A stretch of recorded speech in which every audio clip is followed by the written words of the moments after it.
else. Oh, but then I tried it from the agenda too. I couldn't get through with the agenda.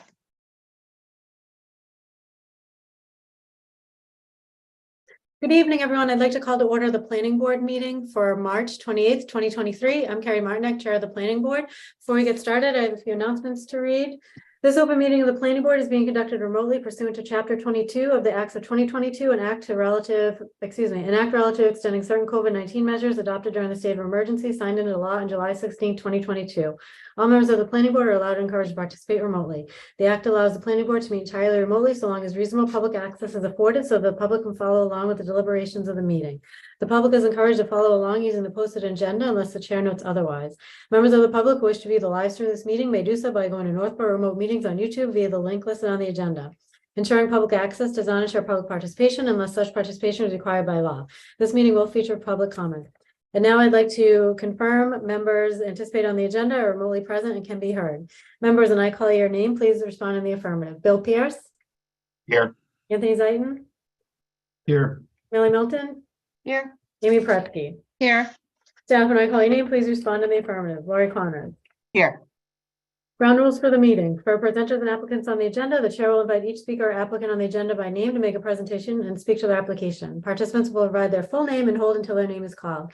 Each speaker will be asked to mute their phone or computer when not speaking and speak clearly in a way that helps generate accurate meeting minutes.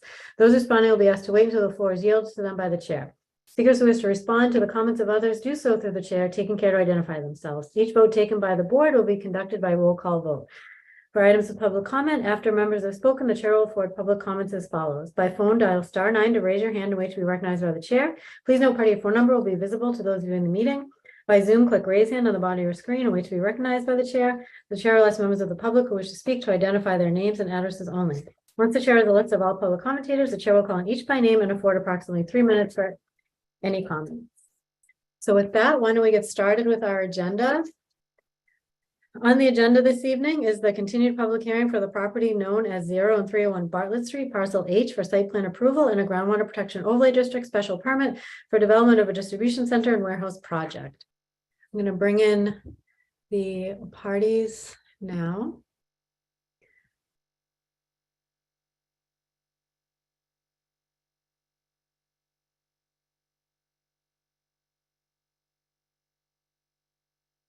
All right, and I think everyone's coming on board here.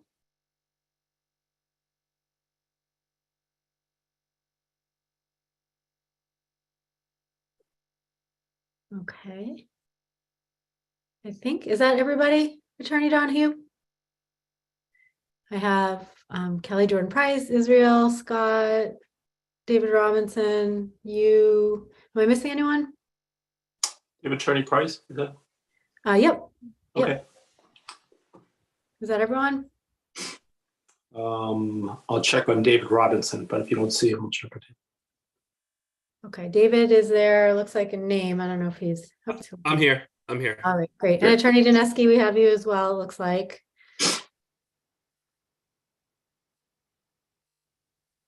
Oops, if you're speaking, we can't hear you. Yes, I'm here. Thank you. Okay, great. Thank you for joining. All right, so we last left off, Attorney Donahue, I assume you are caught up to speed from the last hearing and tonight's I had the chance to watch it all. Oh, good. We missed you last week. Missed you too. So tonight's job is to kind of round out our conversation on conditions. I'm going to start with Lori had sent over, based on our conversation last time, where we stood based on some of the conversation that we had and some additional edits. So what I'm going to do is I'll bring that up so we can start to take a look at that, make sure it represents what we discussed when we last met. And then see if there's any other discussion for where we stand from last week. And then we just have a short little list left to finish up this evening. And I think that should do it. Before I get started on that, is there anything else that the applicant wanted to say or speak to or present? The only suggestion we might have is to kind of start where it appears the meeting last broke off, which in Laurie's draft is condition Y, I think. And do that first just to kind of get the whole template as to where we stand across the board. And if time permits and people want to do it this evening, go back to the beginning then, or we can provide revisions or our comments ahead of the next meeting, whatever that fits the board's schedule. Okay, that sounds like a good suggestion. Board members, does that sound okay to everyone? Yes, absolutely. Okay, great. So I'm gonna pull up now, let's see. I gotta make sure. So some of these had edits. So Lori, in the version you sent from the 28th, you have highlighted ones where the applicant had edits, but the ones that are highlighted do not actually reflect the edits. You're just noting that they had edits to this from a previous version, or these are the edits? No, those aren't the edits. I was Okay. just noting that the ones that are not highlighted, chances are we could just skip over. But the highlighted items warrant further discussion. Okay, great. That's helpful. So let's see, why don't I look at the sheet? So the version that's called applicant's comments 31623 is the one that we left off at. So that's my working document dated March 8th, 2023. Okay. So for some reason, my letters don't match up. So why for me on what the applicant edited is about trucks? So yes, there were some conditions that were eliminated. And so where we should start this evening on that draft is letter AA. Oh, I see it. Yep. Okay. Got it. Okay, well, hold on a second.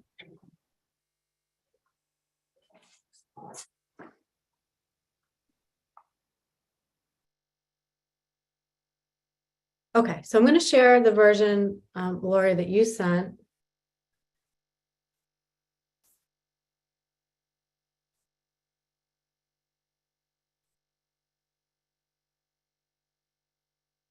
Okay, can everybody see? It's a version. It looks like it's highlighted here, property owner shall ensure. Yes. Okay, great. So the edit made here from the applicant is consistent with the provisions of, then it says with section 709020.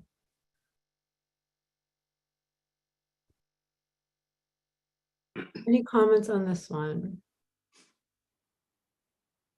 I think this is the one we started to talk about before, where we usually put for our conditions in perpetuity. So that's probably what was deleted. Yes. So what had been deleted before was the in perpetuity, including replacement. This was removed and the edit was made to consistent with section 709020. That bylaw section, Madam Chair, speaks specifically to replacement within one growing season with similar type and size of species as approved as part of the original site plan. Okay, and so Lori, I thought this was the one, and I made a comment, and you didn't think it was the case. They were talking about the rules and regs, but was a different one. So this is a zoning bylaw provision that Mark is referencing. But for maintaining plants in perpetuity, is that a rule in our rules and regs? Let me pull that up. That's one thing Bob always says to us. If it's on the site plan, it has to be maintained in perpetuity. He always says anything, whether it's a fence, whether it's plantings, anything that's shown in the site plan is maintained in perpetuity. But we always add it as a condition, just so the applicants know.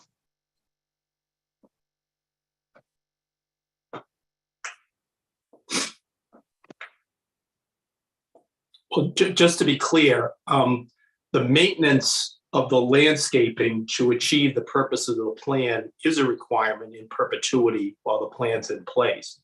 The replacement of species that die is further specific in the bylaw. So they aren't one and the same thing. You have to maintain the landscaping consistent with the site plan, but you don't necessarily have to replace within the growing season unless it happens within the first growing season. That's what the bylaw says. Okay. And then Lori, do you have anything additional there?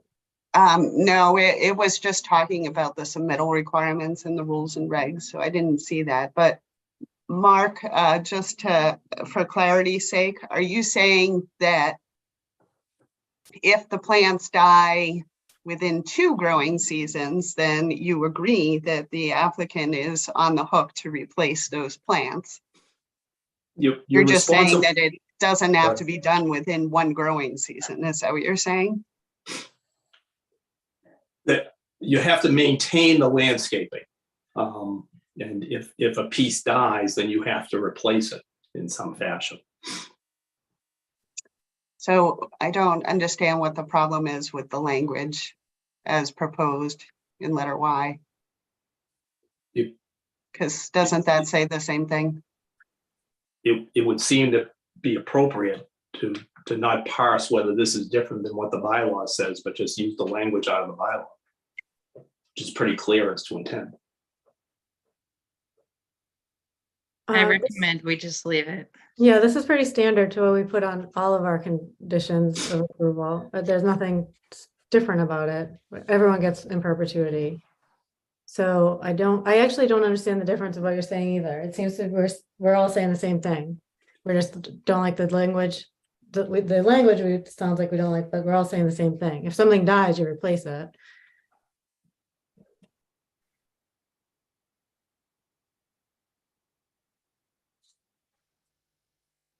Yeah, I think that's fine. Okay. Okay. Okay, for this next one, the exterior lighting edits, it looks like what was deleted. A couple of things were deleted here. The right to review, the cutoff shield. So making sure the light isn't seen from neighboring properties.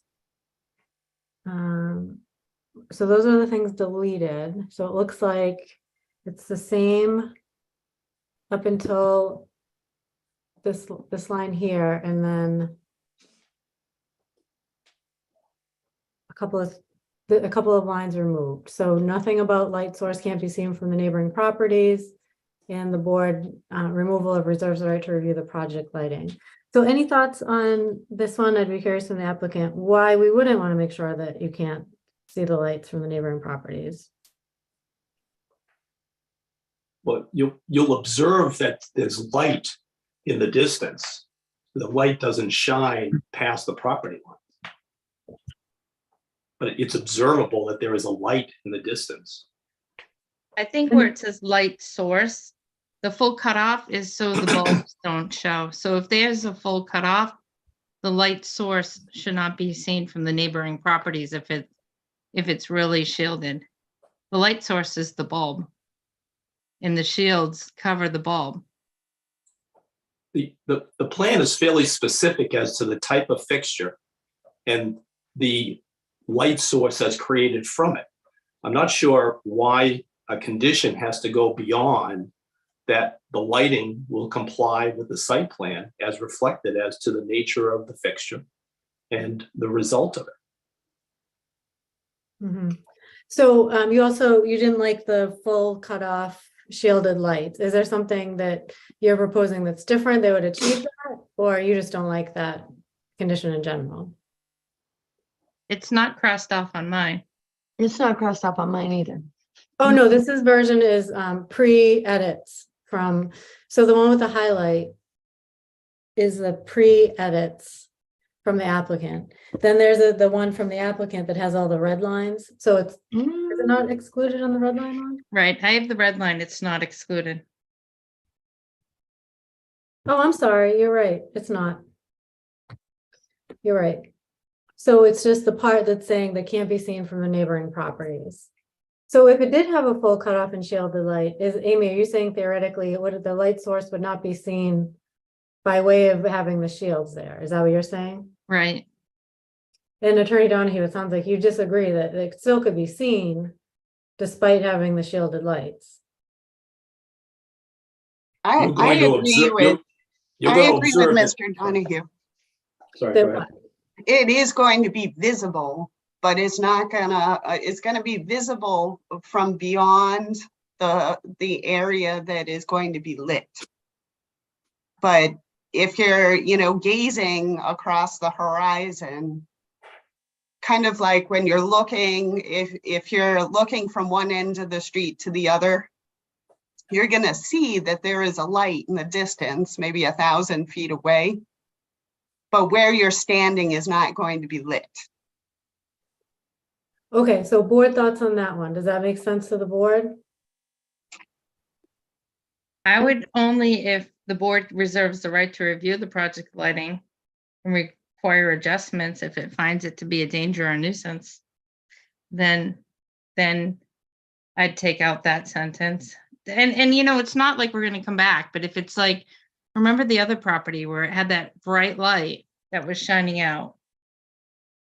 If there's something that needs to be fixed because it's shining improperly, then the board or the planning director should reserve the right to review the lighting and require adjustments. And it may not be in the photometric where it's on the ground, but it might be going at an angle because the shielding's wrong. Mhm. Lori, thoughts on that? If there's something, so it sounds like the board's desire is to just make sure, despite having the shielded lights, there's not some sort of understanding that you're going to actually see a light, that it's not causing some sort of issue, that if their shield isn't correct or whatever the case. Is that something, how would you normally be able to correct that? I would agree to eliminate the wording that they suggested. But I mean, originally, I thought it would be okay to reserve the right. I mean, if you don't feel comfortable, Mark, with having the planning board do that, then, I mean, typically it would be the job of the building inspector, who is the enforcement authority on planning board decisions anyway. Right, yeah, I think that's the point, is if there's a light shining off the property, then the plan, and the lighting's not in compliance with the plan as shown.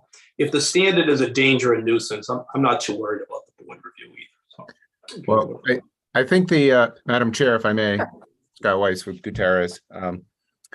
I agree with where everybody's heading, and I think, if that last section is, if the board reserves the right to review the project lighting to ensure compliance with the plan and the bylaw, we've already, and I think the town requires the full cutoff shielded lights. It's going to be in the condition with that. We didn't take issue with that, so that's already in there, and we're fine with the board reserves the right to ensure compliance. We're okay with that. Okay, board, how do you feel about that? I'm good with that. Me too. Okay, The only thing is, I think there's a difference between the photometrics plan and the shielding. But we can move forward and I'll think about it, but But I the know- cutoff and shielded lights is going to remain in your, we did not, nobody was Right. seeking to strike that, so that's in there. You guys have a cutoff shielding requirement, I believe, in your bylaw as well.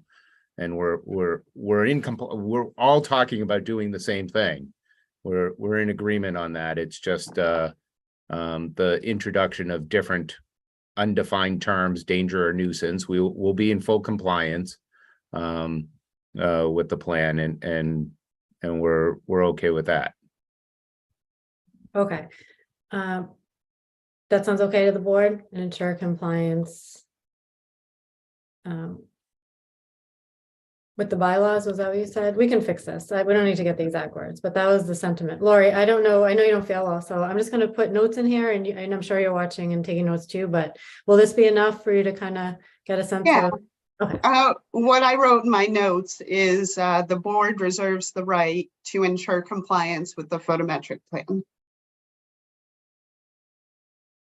But So- Amy was saying that wasn't exactly the same thing. Amy, are you saying that's not the same Mm-mm. thing?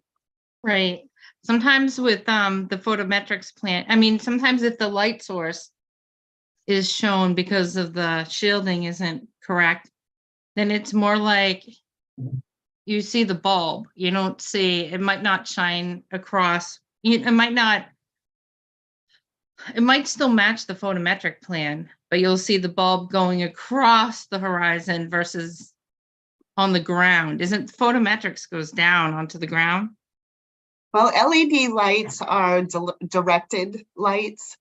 So they're different than your traditional bulb that is not a full cutoff. So those tend to shine out. So your traditional street light shines out across the horizon, but LED lights are directed to the ground.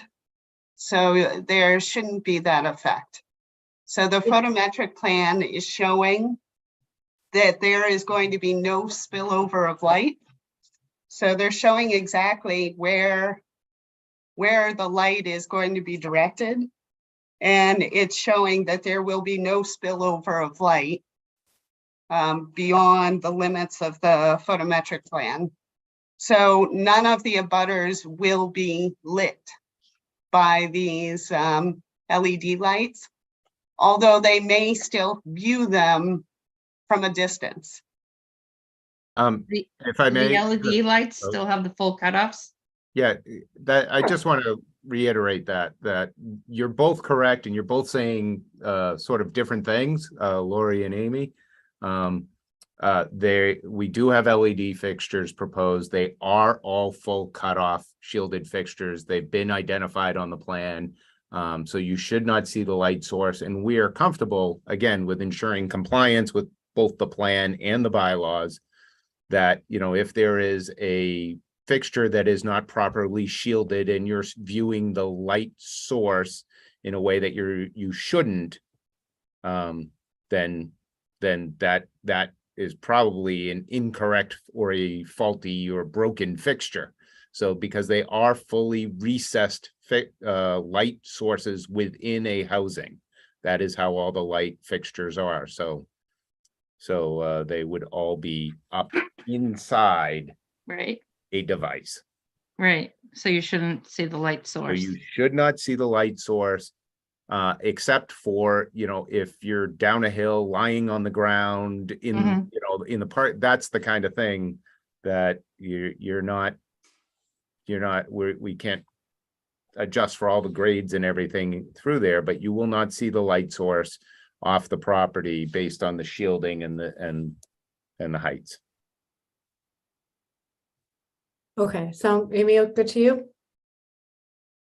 I guess so, except for we're cutting off the part about not seeing the light source. And do those LED lights come in the amber color that they recommend for the habitat areas? Or are they the bright white? They come in the good thing about LEDs, if you've been into your Home Depot or Lowe's lately, you can buy them in almost any color. And I think there was a color recommendation that we have, Israel, is that correct? Yes, that's correct. And what's being proposed is, yeah, more of a yellow light as opposed to a blue light. Okay, so it's like an amber, they say amber or light green, yellow. Yes. Yep. Okay, That's is that on the plan or do we have to note that in the condition? It's on the plan. And I also believe it was part of a memo that was submitted that talked about the light fixture itself and, you know, the temperature of the lighting. There was a lot of detail that was provided in that memo. And so this is all consistent with that.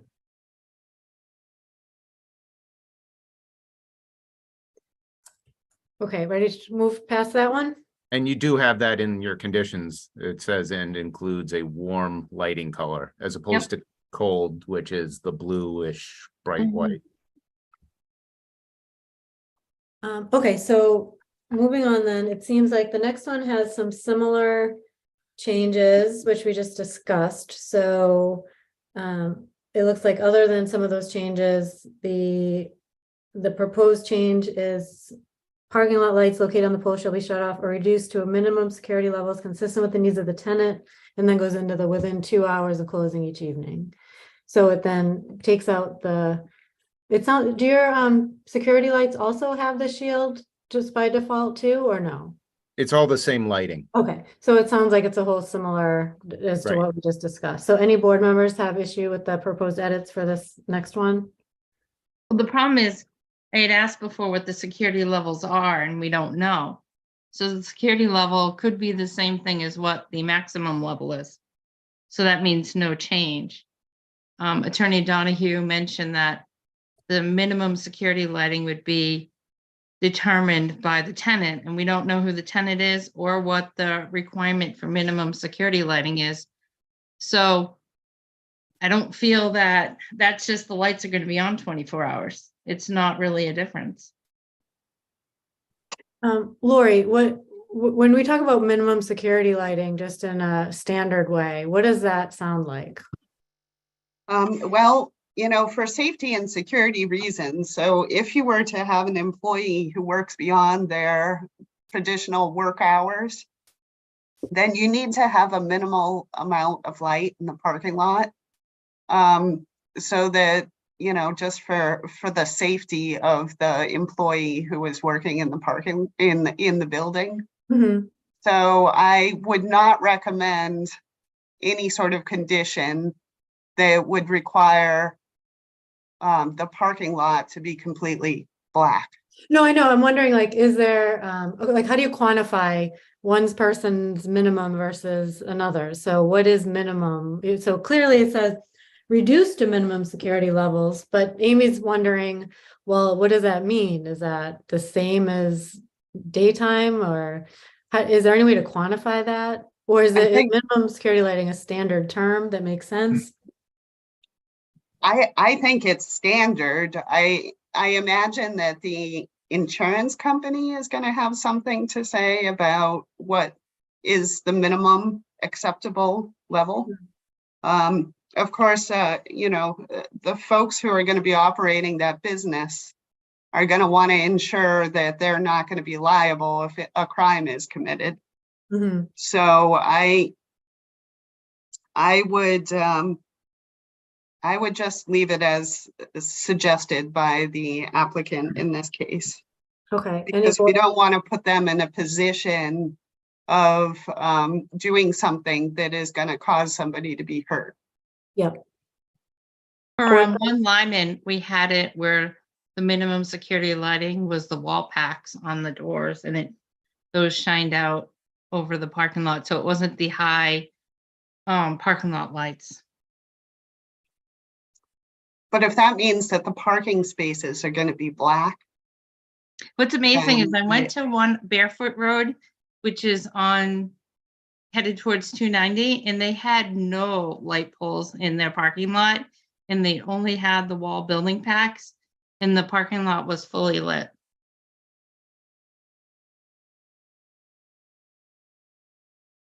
I'm Is that sure what on the it's drawing, it could show with the photometrics plan, if you just put the wall packs on at night, how much of the parking lot it would light up.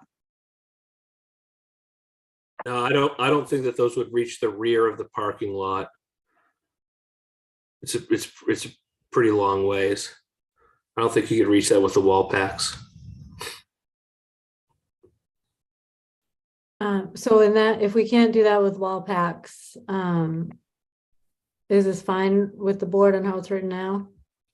Or not how it's reflected up here on the screen, but the edits? Well, it's just the same. Then the lights are going to be on 24/7. How about, do they have to be 27 feet high? What happens if those parking lot lights go down to 20 feet high? Which some of them are 20 feet high, but the majority of the ones on the side with the neighbors are 27 feet high.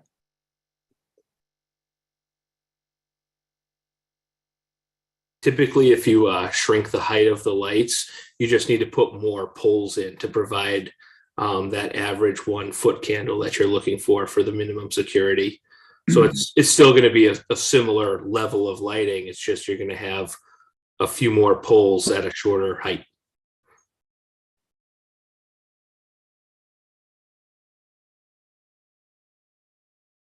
I guess I'd like, if we're gonna come back at another meeting, I'd like to see what minimum security lighting is gonna be.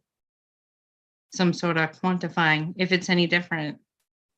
So Madam Chair, if I may, and this is the reason why that statement was in there, is because a tenant and their insurance company is going to end up having to specify what's acceptable, and it's going to depend upon, as we've talked about, their worker schedule, because they don't want to put anyone in an unsafe environment.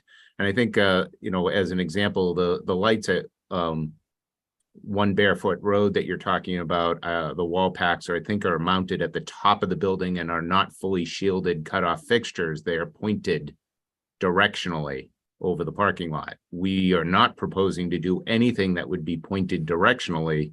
Everything is a fully shielded, down focused lamp. Maybe you could have the minimum security lighting as part of like before the certificate of occupancy, once they know who the tenant is. Because say it's a tenant that is only there like 301 Bartlett, that's only there from 8 to 5, then the lights could go off at 7 o'clock. But if we have a condition in there that they're on 24 hours a day, then they'll be on 24 hours a day, even if the building closes. No, wait, Yeah. it's still within 2 hours of closing. So there's no desire to have, we're aligned in that nobody wants the lights to stay on all night if there's no reason for the lights to stay on all night. The user, the tenant, us, nobody wants that. You're just spending money unnecessarily on electric bills, right? So we're all in agreement there. It's just how you define, which is what you're concerned about, is how you define that minimum safe level. And in our experience, different companies, mostly because of either their standard protocols and or as set by their insurers, end up dictating what's considered acceptable minimum light levels. That's why it varies. In the past, when it wasn't LED lights, you would see companies shut off every other light pole because you couldn't control the light levels within a fixture. Now, many of them can be controlled and dimmed, so they can go to half light level, something to that effect. But again, it could be less than that for many users. And I don't know what they do at 301 Bartlett, whether they turn off lights or not. So this also still has within 2 hours of closing, so it's. So you're obligated to do something to reduce the light levels. Reduce it to a minimum security level. I mean, whatever that may be. So then the line, just so everyone, I think it's confusing to look at the original and the proposed. So proposed would say parking lot lights located on the pole shall be shut off or reduced to minimum security levels consistent with the needs of the tenant within 2 hours of closing each evening. And then the wall packs stayed the same up until shielded. Yep. So that would be the revised. Board thoughts on that? So where does it go to? I guess So- because we have such different, we all have different versions here. So if you look at the one that has the applicant comments from 316, that would that has parking lot lights located on the pole shall be shut off or reduced to minimum security levels consistent with the needs of the tenant within 2 hours of closing each evening. And then the rest of the sentence remains. If wall packs are added, will be shielded. So it's this part that changes. I'm good with that. So it includes if wall packs are added to the west side, residential side, they shall be Correct. mounted at door height and shielded. Correct. Mhm. That's where they are at 301 too, their door height. Yeah, I'm fine with that. Okay. We good with this one? I think so. Okay. All right, let's see, Fred, I think I had this one flagged for you. You're here with us, Fred, right? I am. Oh, there you are. Hi, Fred. So the edits to this were just, instead of December 22nd, I think it is last revised February 16th, 2023. And then instead of copies of the contract and invoices, it's copies of the documentation evidencing completion of all work and inspection performed. Is that okay with you? Yep. Okay, board members, any issues with these edits? No, I'm good. Okay. If it's not highlighted, it means there are no edits. So unless anybody wants to go through them, I'm going to skip them. Any comments on C, D, or E? Mm-mm. Madam Chair, Yes. at the risk of being burned at the stake, that's probably a bad image or reference by my own team. I need to ask why snow piles shall not exceed 4 feet in height. It's because it's in your operation and maintenance plan. So if I, As that is the average height for the calculations, that it wasn't required that you would have to go higher to provide the snow storage that was calculated, correct, David? yeah, so the issue with that I have is that I modeled them as 4-foot maximum because that's very conservative. That's actually a very short snow pile. So, you know, we showed you that we had all this snow storage on site, and I wanted to make sure that we weren't like showing that we had all the storage, and then you find out that the piles are 12 feet tall, and that's ridiculous. So 4 feet is actually very conservative. It's not to say that the snow can't be piled to 5, 6, 7 feet. I think a better terminology would be, you know, to a maximum height that's still safe. It's not toppling over. But that 4 feet was a reference to my calculations to show that we're being very conservative, that those are actually very short snow piles and we weren't assuming some ridiculous height. So I would, if we could, change that 4 feet to, you know, maximum safe height. Or frankly, well, I mean, you can certainly keep maximum safe height. From my experience, that seems like an unnecessary restriction on snow plowing. As long as we get it in the right location, the calculations were based on 4 feet in height. The areas are not enormous, and so you're not going to get to, you know, shopping plaza mall type mounds of snow, but it just seems unnecessarily restrictive. Lori or Fred, I kind of defer to you on this one. Comments from you? I typically, you know, as a standard condition through the years that I've been a planner, usually I recommend restricting the height of snow piles to no more than 8 feet tall. And if they're taller than that, ship them off site. I would agree with that. I think that, and whether it's 8 feet or it's a safe height, whatever that is determined to be, I think what we're looking for from the town's point of view is that how high should we expect the piles to go before we start looking for you to take that snow off the site? I think 4 feet may be unreasonably low, but you know, 10 or 12 feet is too high. So at what point would we look to confirm that snow is going to be taken off the site without having to go out there every time it snows?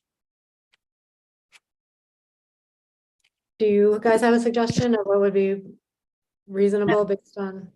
Have we ever made that as a condition before? I don't recall that.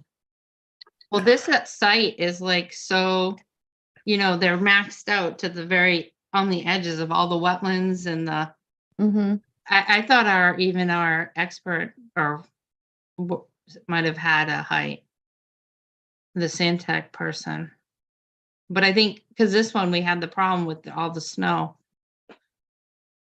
And we don't want it to be pushed into the wetlands. I think other sites, if you don't have wetlands, then you just push it off. Yeah, The so- snow storage areas are all well defined not to go into any wetland. That is right. typically, that's an order of conditions requirement. That's a, that, you know, a typical protection. And that's all those areas are defined such Yeah. that, sorry, go ahead, David. And recall that we placed that guard rail, we extended it all the way along the rear of the truck court, because that was the location closest to the wetlands. And then we also are proposing for no snow storage signs in that area. So, you know, the most vulnerable area, there's no snow storage calculated or proposed there. Okay. And then lastly, I think we also had, and this is somewhere on the plan, I believe there was something like 4 times the amount of snow storage volume provided for the average 6-inch storm. So there's a significant amount of snow storage volume available. And then you probably won't hit the 4 feet. So if we did write 8 feet, you should be all set. Does 8 sound okay? Eight is livable. It's just, as I mentioned, you know, my team thought it was unnecessary to even bring this up, but I just thought 4 feet was unnecessarily restrictive. Okay. Board, we're good with 8 feet? Yep.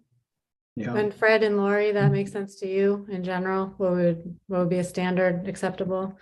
Yes. Yeah, I would agree. I think that makes sense because I think most likely there'll be some of the snow storage areas that get utilized all the time and some snow storage areas as shown on the plan won't get utilized at all. It'll just be a lot to do with who is ever doing the plowing and how they're maintaining it. And so restricting it to 8 feet to 4 feet, I think would be too restrictive. And Madam Chair, if I may, it may be appropriate to use both the numeric limit as well as the more descriptive standard of safety that's already been discussed. I think this would be one of those edit issues that I mentioned previously, where we would just combine the standards that I think everyone is now in agreement on. And I think that would cover completely the questions that might arise. Okay, so you're suggesting like to comply with standards of safety or something like that?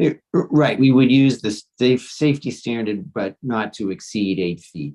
And because Okay, in so some this- instances, as I think folks have said, you may have a shorter or taller pile depending on the particular location and the topography, et cetera. Mhm.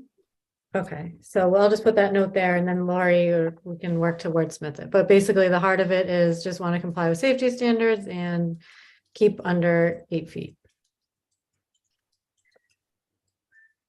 Okay, great. So then moving on for this next one, it looks like instead of the addition of generators, it's prior to the addition of generators.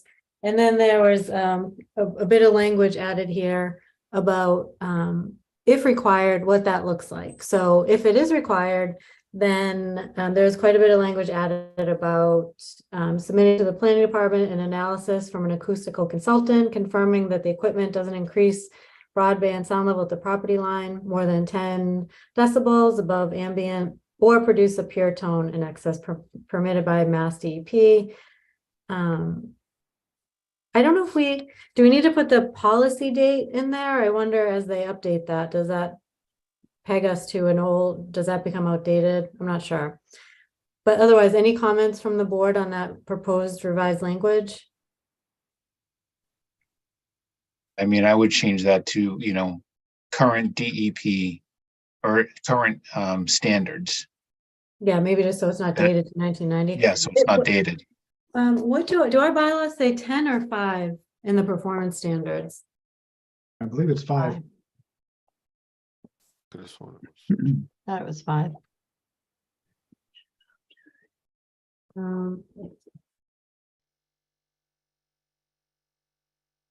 Does anyone have that handy? 705040 are the performance standards.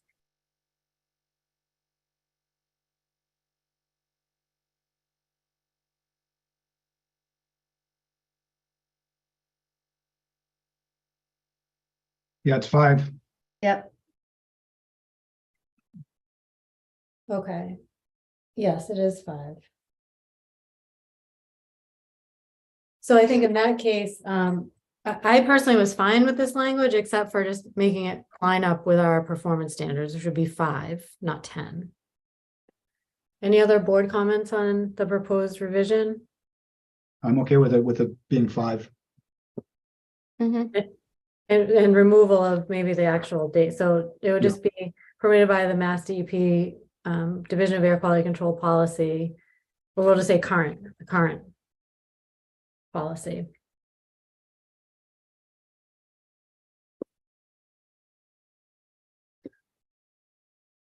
Okay, anything else on this one?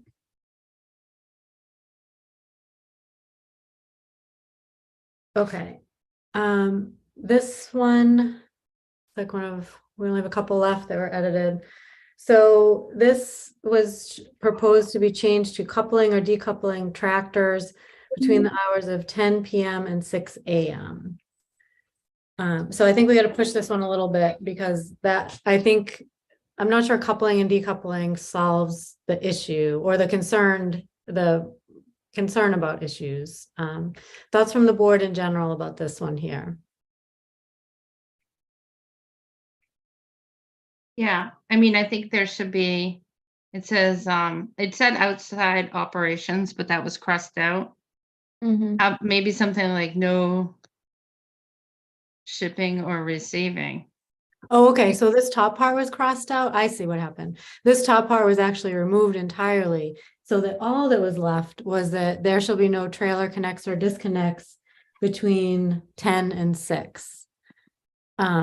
So I personally, that doesn't hit what I personally would think we're trying to achieve here. So any thoughts from the applicant on your proposed edit here? I'd be curious to hear what you're thinking.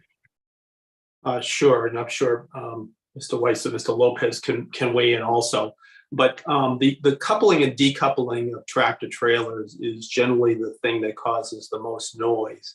The ability of an industrial user in the permitted hours of operation to bring a tractor trailer to a loading dock and then to use time after those hours of outside operation to load that tractor trailer from the inside or unload it is an important component of being able to use the site. And because it's mostly occurring within the building or within the box itself, and recall that the tractor loading dock or the loading docks are on the opposite side of the building from the residential property, we didn't want to get in an argument as to what that was as far as outside operation. You have other conditions that prohibit outdoor storage. So it's clearly not moving goods around the yard in some fashion. It clearly can be people coming and going from work in some fashion, and that shouldn't be considered part of operations. But it was really the active use of a trailer that would be dormant at a dock, even though it was after 10 PM. Okay, board thoughts on that? Well, how about instead of outside activities, no shipping and receiving? If the truck is there, then it can be filled at night. It's not coming and going. Well, But then- it can't come and go if it can't couple and decouple. Yeah, but there could be vans that don't have to couple and decouple, or certain trucks, certain sizes. They can still load and unload and come and go all night without coupling and decoupling. And the neighbors and everybody else could see it on the driveway coming and going, even though the loading dock's on the other side, the driveway is accessible. Would it make the applicant feel better to have shipping and receiving instead of just a more vague term like outside operations? My understanding of shipping and receiving may be loading and unloading inside the trailer itself, which would be an indoor activity. Right? You're trying to restrict vehicles from coming and going at any time during the night, and we're just seeking to try to limit the noisy part of the operation. The trucks coupling and decoupling. There could still be some vehicles that enter or exit. Then they have backup beepers. There's other noises with trucks coming and going all night. I mean, this is the warehouse that's closest to the neighbors. And it's way bigger than in scale than any other building near the neighbors. So, I mean, already our bylaws say it has to be within scale. It's not. And having trucks coming and going all night with all the sounds, not just coupling and decoupling, like I said, the backup beepers, the lights coming and going up the driveway. So I for don't know. 301, if you look at 301, they close, what time do they close? They don't have an all-night operation. So I guess without knowing who the tenant is, I mean, do you have any sense of the tenant? Is it possibly a tenant like that where it just doesn't matter? You actually don't need all that extra. Like, I hate to expand it to something you don't even need, and then where we feel at risk or you feel prohibited. So like, is there a realistic middle ground? And Yeah, the thing so- is, this decision goes for life. It runs with the property for life. So if we don't know what it is, it's better to err on the side of caution. And then if there's a use that's not noisy that wants to go on at night, then they could come in and amend the decision.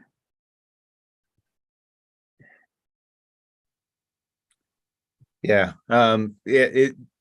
the challenge that you guys are worried about is exactly the challenge that we're concerned with on our end is, you know, we would build this without knowing the tenant. The tenant, just like 301, could be closed and not there, and that could be the type of activity that's there. At the same time, there could be some vehicles that do come and go later at night.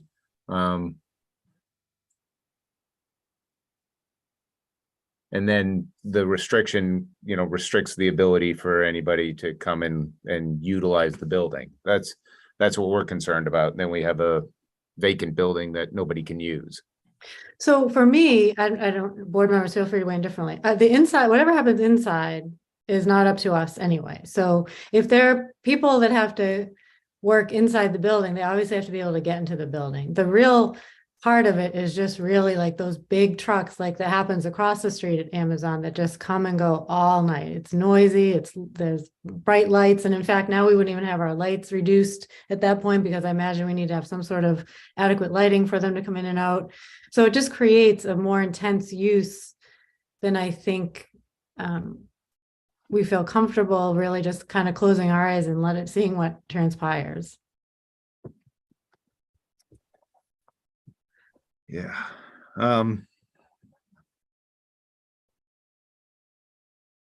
So we're trying to limit the truck movements, tractor trailer truck movements between the hours of 10 PM and 6 AM, which is what we were looking to limit it to.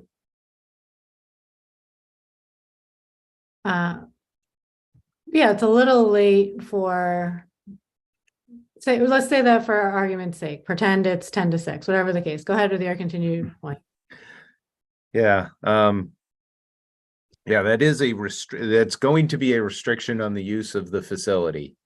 And we understand that it's a, you know, something desired by the board and, you know, and the neighbors. So if we can word it, Mark, is there wording that you think we can do that limits? Obviously, coupling and decoupling we're already at, but we're talking about delivery activity. The tractor trailer truck delivery activity.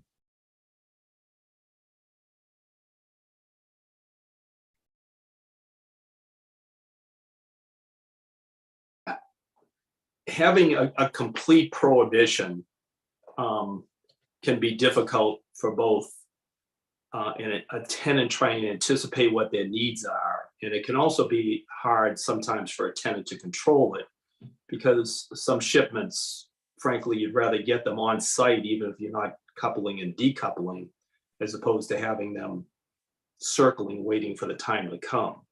So perhaps what we could think about is some limit on movements between those hours that would give at least enough leeway so that Kateras could go to market and say it's it's not encouraged. And therefore, if what you're seeking is a 24-hour operation, this is probably not the right place. But it's also not a potential zoning violation if during a peak season, you're still moving trucks out on a limit to a limited amount, during those hours. And given the volume of traffic in the area that's been talked about extensively during the course of the hearings, the volume, I think, would be a de minimis amount compared to what is otherwise going on. If that would be amenable. Attorney Janeski, thoughts from you on what that could look like? Madam Chair, there are a number of variables here. I think there's a question of a technical description of what would be involved or could be involved with respect to loading and unloading, coupling and decoupling, and to put it all into the umbrella term of processing vehicles and/or product. And it seems to me that perhaps with the acknowledgements that have been put on the record, it might be helpful for both the applicant and planning, and I can certainly consult with Laurie on this, to work on what, again, I would probably refer to as performance type language that creates some limits, but does allow some flexibility so that it is not attempting to achieve a one size fits all, which it does seem to me is probably not possible for this condition. Board members' thoughts? In Holliston, they had a condition of movement of trucks. We'll have an hour of operations restriction between 10 p.m. and 6 a.m. in an effort to eliminate backup alarms, trailers, uncoupling, and idling near the properties, residential properties. And they also added the 30-foot planted berm and fence enforced. But yeah, they said movement of trucks as an hour of operations restriction. So if we had movement of trucks, but with some sort of performance language that Attorney Janeski talked about, how does the board agree with something like that?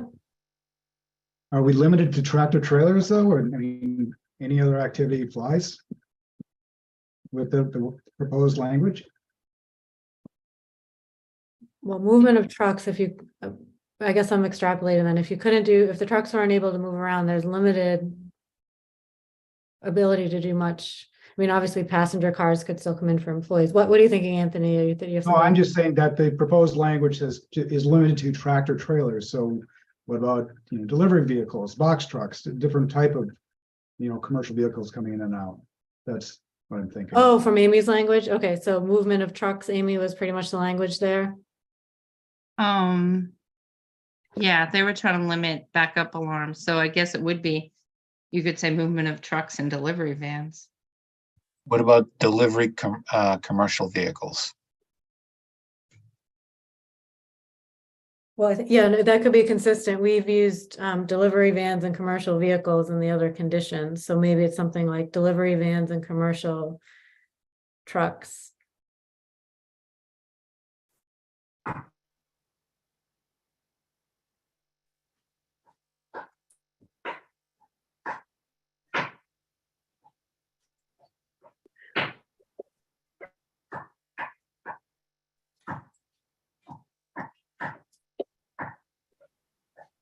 I think vans creates a whole nut, and commercial delivery vehicles creates a whole nother level. I might echo what Attorney Janeski suggested. Perhaps putting some language out with the concepts that have been discussed would make some sense, and we'll see if we can get closer when we've got some actual language to look at. Attorney Janeski, can certain conditions run with? Is it all or nothing when weather conditions run with the land? Like, one thing that does concern me was Amy brought up is, so say we come to this agreement, but we don't end up really even needing this for the next tenant, but this condition runs with the land forever. Is there anything there where this particular one didn't run with the land? Madam Chair, the conditions in the document and the document as a whole would apply. I'm not Okay. aware of limiting a condition in the way that it would not follow the others. Okay. There's always the opportunity with a special permit for a modification of conditions based on future circumstances that either aren't known or can't be known sufficiently to account for them at the time of action by the permit granting authority. So I'm not sure there's a way to hybridize this, I guess is what I'm saying. That's okay. I didn't think so.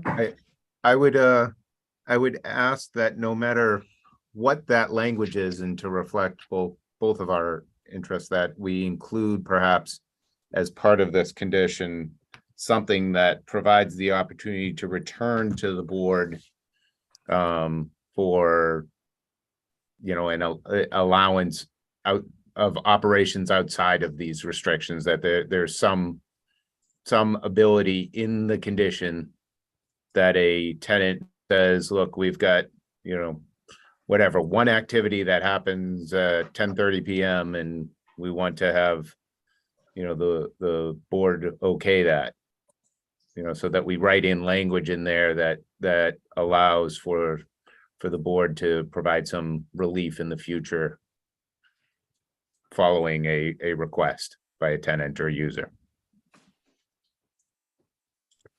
So Attorney Dineski, does an applicant always have that option regardless if we write that in here or not necessarily?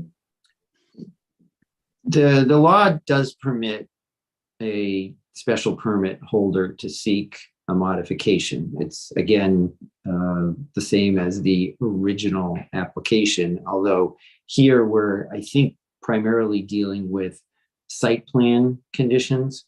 So we would probably want to be more specific, but I also think that the same kind of principle would apply, because we've been talking about issues where from both the planning board side and the applicant side, there may be reason to modify a decision that's issued as a result of this process. So I think we could certainly include some basic language about the ability to seek a modification based on changed circumstances. And I'm just using some generic language as an example. I mean, if we were to be in a situation where we're looking at, you know, trying to be flexible enough to make sure the applicant can, you know, fill the warehouse, I definitely would then want to make sure, you know, we talked about the barrier that we discussed last time. Like, you know, we talked about it being impervious. I would definitely want to make sure it had like sound abatement qualities. I'm not expecting like a cement wall, but it seems like we'd want to definitely tighten up the description, how we describe that whatever selected has, I don't know if it's sound abatement properties or whatever that looks like, but just to make sure if there is movement beyond what we expect, that's the second line of defense, is some sort of sound light prevention. And I would appreciate that, Madam Chair. However, again, just going back to the layout of the site, the building itself is our sound barrier to the neighbors. Because that activity is behind the building on the opposite side of the building, and that's how it was laid out to not be directly abutting the neighbors. So you have that building serving as your sound barrier. Yeah, for sure. But I'm just saying, like, obviously we wouldn't want, like, a chain link fence isn't going to do anything, or so even with like slats would not necessarily do anything. So I just want to make sure. I think we talked about like impervious or things like that. Yep. That just would I think we had said solid, but yeah, I understand. We understand that. Yep. Okay, board members' thoughts on this in general? Any comments or thoughts here? Yeah, and one thing, it was up at the top, so we haven't talked about it yet. But I do think the design of the fence should be added to the site plan, just like how you get the design of the drainage. So there's no surprises.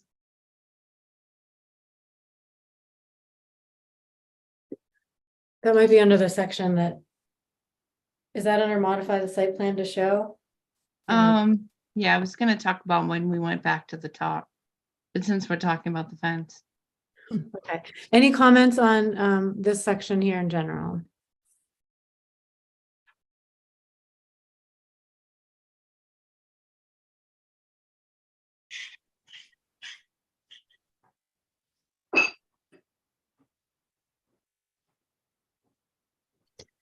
Okay, so we're focused on coming up with language that's about movement. Are we board members 10 to 6 comments or thoughts on that?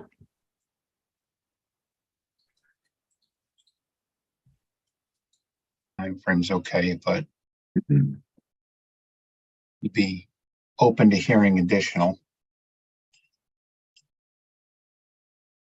I would prefer the 9 to 7, but I certainly understand that that does have some limitations to desirability and marketability. I think the nature of this type of operation is, I don't think would allow 7 AM for start time. Unless it's like 301 Bartlett, they're 8 to 5. So you'd start with 9 to 7. And if they have to come in and change it, like we talked about with the other, oh, maybe that's the same one. They can come in and change it depending on who the tenant is. That becomes circular, because the ability to find a tenant under those restrictions becomes almost unmarketable. And so, and the truth of the matter is, in the business that Gutierrez Company's involved in, tenants just don't wait to come back to boards to see if they can have a condition that they can't operate under. They just go on to the next property. So it has to be commercially reasonable for an industrial area. There's a pretty strong argument that an industrial area should be used 24 hours. We're talking about some good faith efforts to try to give you some protections with some language. But it has to be recognized that the nature of an industrial use it varies. And while it would certainly be wonderful for the neighborhood to find somebody who works 8 to 5, 5 days a week, and maybe that will happen, Gutierrez has to be able to go to market using it as a full-blown industrial facility. So you mentioned last week, Scott, I think it was you, that you're working with a broker to find a tenant, and they give you, it sounded like they give you like parameters of what would be like a good market position for you. Did they give you any sense of like what hours, so commercially reasonable hours from their perspective that would? Yeah, thanks for asking that question. You're not going to like the answer. They said anything we do to restrict the hours is going to limit the ability to fill the building and have it used. Okay.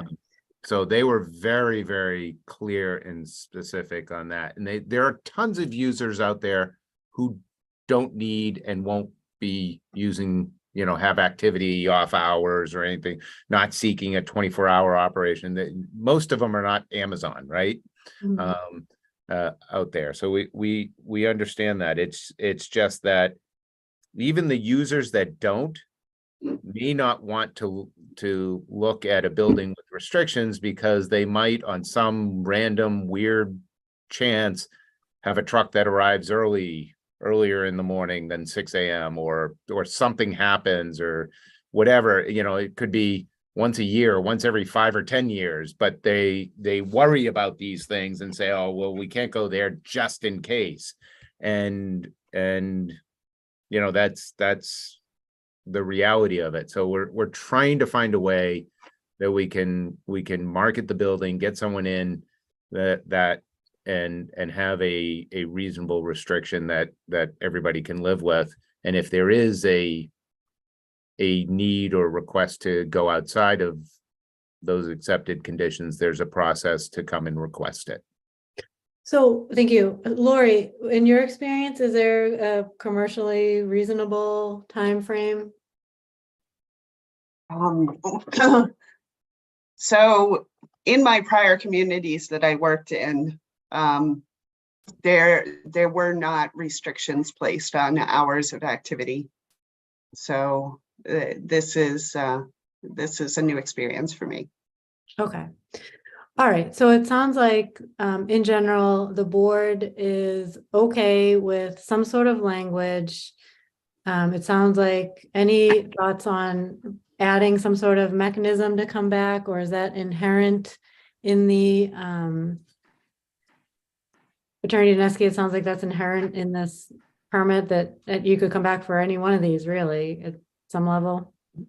Yes, I think that's fair, but I also think it makes sense, since we are being very comprehensive here in the interest of completeness, to include a specific sentence to that effect.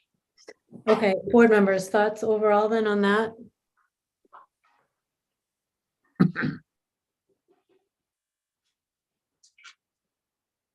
Okay, so we're settling on movement of trucks. We're settling on hours which are gravitating to 10 to 6, and a line about some sort of mechanism to come back and if there's a special request or a time period or something like that. Mhm. Okay, let me ask a question. Say we don't want to modify the whole decision because the tenant really only needs like to do deliveries at 10:30 for the holiday season. They don't actually need that like all year round. Is there a way to do a short-term accommodation without modifying the decision, or no? Attorney Dineski, do you know? I think you could include some general language that would allow for a limited period of the year when activities outside the set hours are permitted within certain parameters. The other alternative would be that if the ultimate user turns out to be one that does have peak times and would be looking to operate outside the set hours, that could be the subject of a modification application. Okay. All right, any additional comments or thoughts on this one? Okay, we don't have any edits to the next few. Looks like the final one has some edits. So let's see.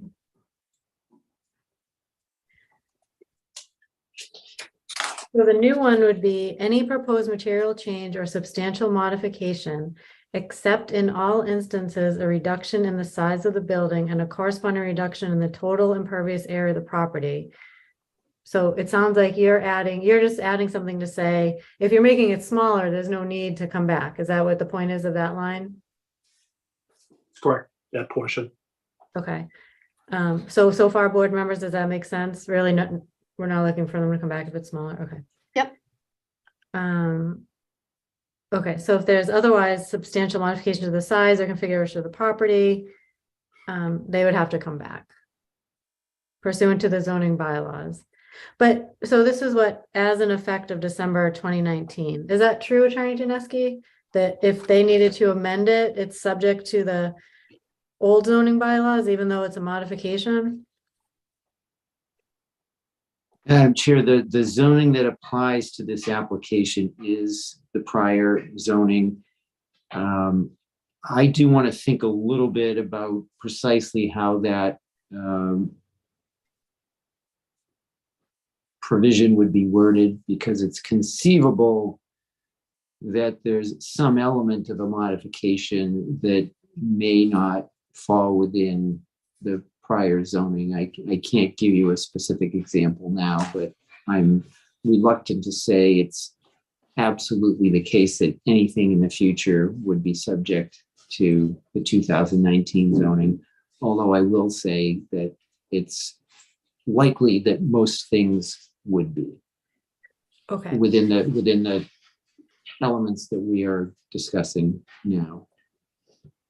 Okay, so even forevermore, if you come back for a except I know realizing you said you need to think about it more. In general, this application falls under old zoning bylaws, whether there's a modification or amendment or anything, it still falls under those bylaws forevermore. No, I think they have to go for non-conforming use. Like, if they wanted to do an addition, not that they could fit an addition, but if you wanted to do an addition and the zoning bylaws had changed, it's usually a non-conforming use. So I do think I would take out that last sentence, because now you're saying you don't have to fall under the non-conforming use bylaw because you're allowed to follow any bylaws that were infected in 2019. Yeah, Where it's a and- different set of standards, I think, to do the non-conforming use. And just to confirm, I wouldn't want my remarks to mean that the principles of non-conforming use are gone. I made my comments because the language is obviously fairly broad, and there are lots of possible permutations of a modification. I am taking the language to be more particular to a approval of this certain use, rather than something that is more extensive in scope, such as a non-conforming use question. But I think this is one of those elements where some editing would definitely be appropriate to reflect the principle that we can't necessarily determine at this point in time all of the bylaw provisions that might be applicable at a point in the future. And therefore, the general principle would be that the law with respect to approvals prior to a zoning change, and again, I'm simplifying, would be the applicable law here. I think the whole section should come out, because if there are material changes, they have to come back anyways for an amendment or non-conforming. I'm not sure why we even need that last condition. I think this is something we've been putting on to make sure that things don't change. I think, well, it said to the use intensity, and size, but that was all crossed out. Oh, right. Okay, so this is something we've been putting on the last few applications, just to make sure that the plan that's been presented is the one that is actually put into place, and there's not some sort of change along the way or anything else that happens. So this was actually originally by us put in. I think we started using this specifically around One Lyman. We developed this. In fact, Attorney Daneski, I think you helped us with this language the first time around. I think the main points of it were taken out, so then Yeah. it lost. Yeah, it lost its main point. Yeah. So I actually don't like tinkering with this one. I mean, it doesn't matter to me to add except reduction in size, but I don't like taking out the purpose of this, which is really to make sure this should not be changing. Mhm. I agree with that. That's not acceptable to the applicant. You have to recall that the rules of the road is that this is been filed as an application for a building as a warehouse, as that term is defined or was defined by your bylaw in effect when it was done. And there are other uses permitted as of right in the industrial zone that would not require site plan approval if there wasn't going to be a change to the property. I don't even know what the term intensity means, but it's far too vague from use as of right for a process that governs the means and methods by which you build a building and develop a site. Okay, do you have an alternate suggestion of maybe what we're trying to get across, which is really, we just want to make sure that what's been presented with the associated intensity, meaning like, how, is this, well, originally it was just pitched as a warehouse, like we talked about last week. I'm sure you saw, it was very clearly, this is going to be a warehouse. That's all it is, traffic wise, everything else wise. Is there any other language that? Well, could you get to that? sure, I didn't mean to interrupt. I Okay, apologize. go ahead. I recall that right now what we're reviewing is conditions of approval. You're going to craft a decision that's going to have certain findings, that's going to make it clear your approval relates to a warehouse. And it might be prudent because of the nature of the bylaw changing to recite what that definition is applicable for this particular use. It's language directly out of your bylaw in some fashion. That's what it is. If by intensity you're referring to traffic, I think you've got a specific condition that you reviewed last week with regard to doing traffic monitoring and requiring any type of change for a warehouse if the warehouse is not the same. But it's analogous, I think, to the discussion we just had. If the first user of this building is a warehouse that uses it 8 to 5, and when they move out, somebody comes in and uses it 16 hours a day, there's going to be an increase in intensity. There's going to be more traffic going in and out because you're going to have more shifts, more deliveries, everything else, assumably. That can't be a grounds for review for a permitted use. Okay, so what is your fear of keeping this as is? That you, for something minor, you'd have to come in, or it's just not clear enough in what instance you'd have to come in? I have a lot of fears, but that goes well beyond the scope of this hearing. But I think it relates to what I just said. Is intensity suggests that the way the property gets used, how much traffic it generates, how much noise it generates, the nature of the products moving in and out, and that type of thing is going to be subject to review every time the tenant changes. And that's simply not what the law is. It's a warehouse. And whether it's a warehouse for seasonal goods, so it doesn't do a whole lot except twice a year when that inventory moves, or it's a warehouse for food products where there's deliveries and movement hourly in some fashion, it's all a warehouse. And that's all of what the data you received from VHB and the analysis that you had done that became part of the testimony in the land court case. None of that is subject to review again if it's used as a warehouse. And that determination as to whether a proposed user meets the definition of a warehouse is solely the decision of the building inspector. Okay, so Attorney Janeski, I think you helped us craft this in the first place when we were looking at some other warehouses.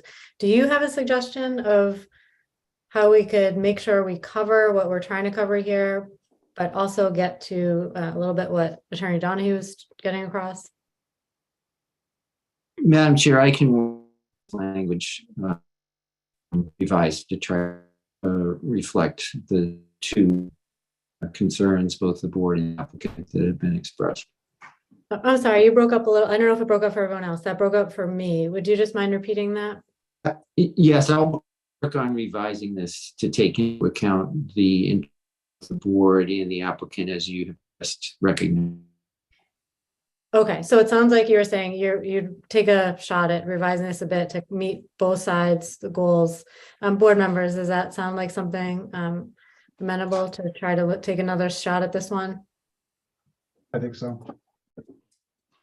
I wonder if it notes ITE code 150, because that's what VHB said. This is a warehouse, ITE code 150. And if that's part of, I don't know if that's part of the approval decision, then it's the use intensity as what was presented, because that's what the traffic study used. Okay, so Attorney Janeski, if you take comments like that into consideration, maybe we can come to, I hate to get to the last condition here and have an impasse. So if we can get past this last one.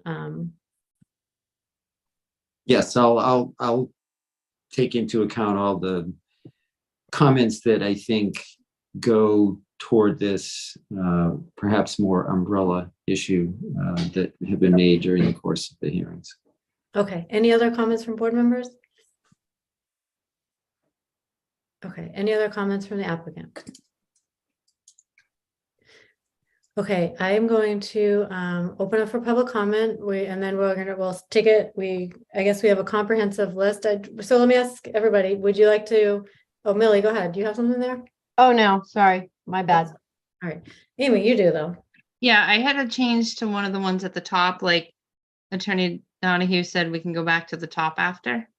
Okay, yep. So before we go back up to the top, I was just going to take public comments. And Oh, sure. Yep. Okay. Okay, so at this point, are there any public comments this evening? Okay, we have Janine, I'm gonna bring you in. Oops, hold on, I'm gonna stop sharing for a second. Okay. Janine, you should be able to speak Hi. with your name and address. Can you hear me? Yes, we can.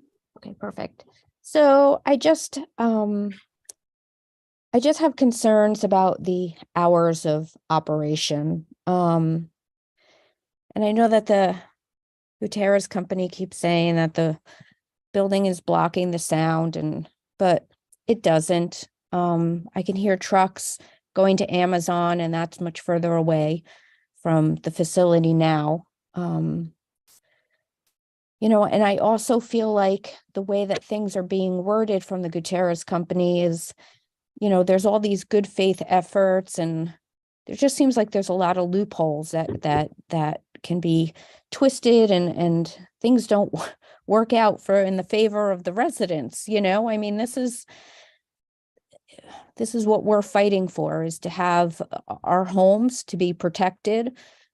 And I just feel like that's just not happening with how Gutierrez is stating what they want. You know, I think it was even commented that, you know, specifics would be encouraged, but it wouldn't be a violation. I don't understand that comment, and I'm not part of the planning board. I'm not a lawyer, but it's just a little bit scary as a resident when you hear things like that. And then I will raise my hand again when it comes to the sound wall and the berm and the impervious walls, and because that's really important to this neighborhood. But thank you for listening. Okay, thanks, Janine. And then I just want to note too, I think since we last met, we had a couple of submissions, and Janine, I know you submitted one of my, sorry, I was sending you back into the audience, but we received additional materials from Janine that included some information. I'll just quickly go through some guidance, best practices for warehouse facilities, specifically next to residential, noise impact analysis and mitigation, a link to some different sound barriers for residential developments. So those are all sent to the board, and I assume made its way to the applicant as well. Laura, you forwarded everything to the applicant at this point?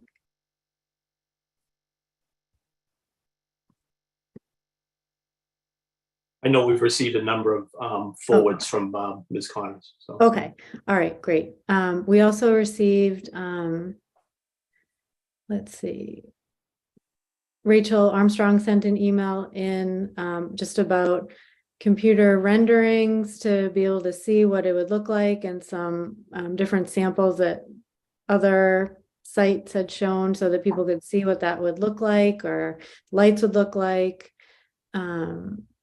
Talking about CVOCs, sound wall, just making sure that the fence had, let's see, making sure it actually blocks sound, that if it's just a regular fence that doesn't block sound, that's not as impactful. I think that was from Rachel Armstrong. And then Manny Lopes, a couple emails, one that came late the last time we met, and I don't think the whole board was able to see it in time.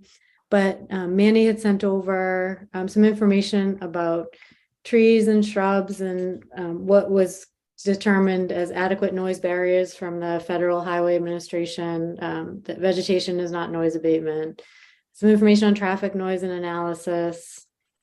And then Manny sent over today, this I don't know, did you receive an email today? It didn't come into us until 6:27, so the applicant may not have received it. We got it. Oh, you did? Okay. So information on health effects of diesel emissions, some guidance on Massachusetts noise regulations, just an overlay of the residential area and school with the warehouse, HUD noise guidance, and just echoing some of the comments from Janine's email. So we have that as well. And I see another hand up. I'm going to allow to talk. I think actually I recognize this might be Manny, but is this you, Manny? Oops. I just need your name and address. Can you hear us okay? Oh, you're on mute again. So I think it's *6 if you're on the phone to unmute.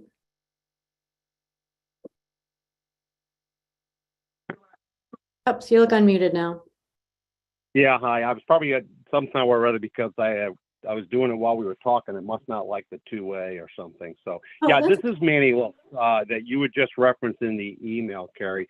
And so I live on Bartlett Street, and I'm glad you got them because I was having mail delivery issues, even though it was sent earlier. But Michelle helped to try to get it to you folks, so that's why there was a lateness in you getting my email. So I'd like to work a little backwards on this because this whole issue of hours of operation, I understand why a business like a Gutierrez who wants to sell a building doesn't want any restrictions because obviously it's better for them from a selling standpoint, and as they've stated as such. But this particular facility is not like an Amazon or FedEx. It's been noted, very much like the Holliston reference.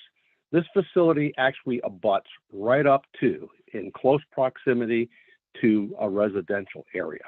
And so under DEP noise control regulation 310 CMR 7.10, they actually reference for residential areas that there's noise restrictions between 9 p.m. and 7 a.m.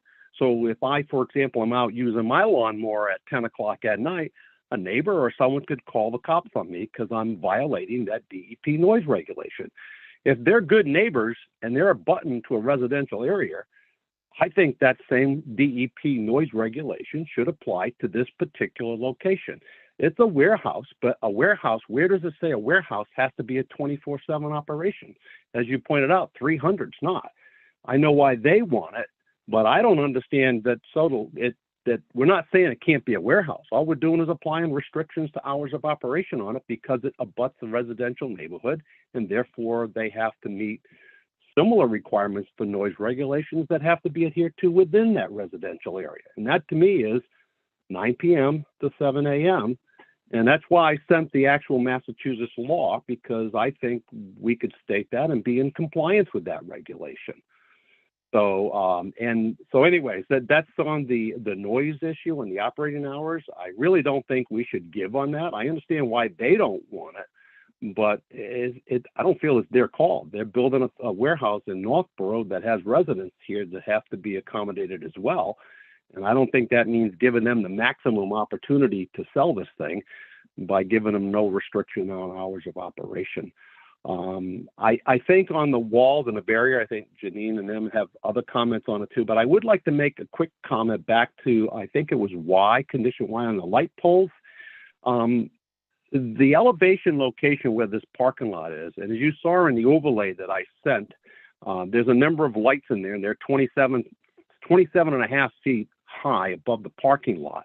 And so if you look at the elevation where this facility is going to be located, it's at a higher elevation than most of the residential buildings. So to say you can't see the light source, that to me is simple geometry, and that's dependent upon the point of the viewing angle of the resident. So if a resident's at a lower elevation point, they're going to be looking up, which to me, just because it's shielded, if you're at the same level of it, I don't see that you're necessarily being assured that a resident further away won't see the light source given their viewing angle. And to me, it should be pretty simple to go take a look at what the elevation points are for the neighborhood homes that abut the parcel of land and look at the elevation of where these lights are going to be located with 27 and a half feet added. And it should be pretty simple to calculate, can they or can't they see the light source? Mhm. Like I said, a sound barrier,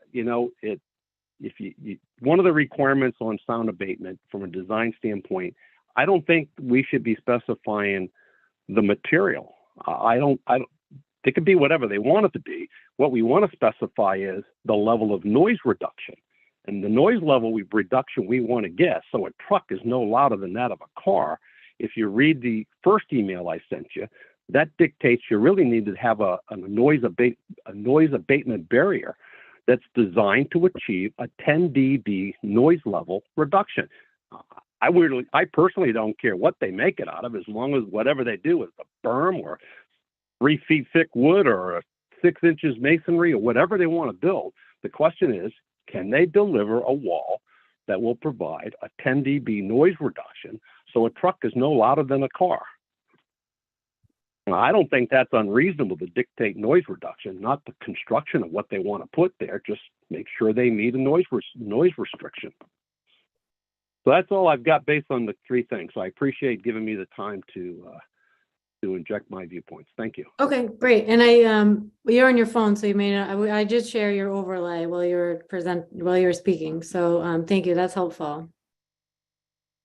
Yeah, Oh, shoot, Manny, sorry. Sorry, Manny, I lost you there. Oops, I lost you for a second. I cut you off. You said one more oh, thing. that's there? okay. Yeah, no, I'm glad you got it, because I think it's not just the neighborhood that's down off the Stirrup Brook that's adjacent to it, but you know, if you look at the driveway entrance area and you go look at where Stone lives and stuff right there at the corner alignment, there's 2 residential properties that's almost straight line of sight towards the driveway. So they're going to be impacted, and so it isn't just, you know, the north side of Bartlett where they got trees and other things, but you know, there are neighbors that are actually going to be in Bartlett Street. It's going to, as you look up the street from their houses, they're going to have a straight shot at these lights. Right. Okay, great. So, and the school, by the way, and the other thing I was going to say, Carrie, is the school. I don't know what the noise levels will be all the way out to the classrooms, but my kids long graduated from Algonquin. But you know, I would think if you're in class and you're hearing lots of noise and backups and backup alarms and things like that, that would be rather disruptive in an educational environment. Yeah, and I see that in your All right, overlay. yeah, thank you very much, Carrie. Okay, great. Thanks so much.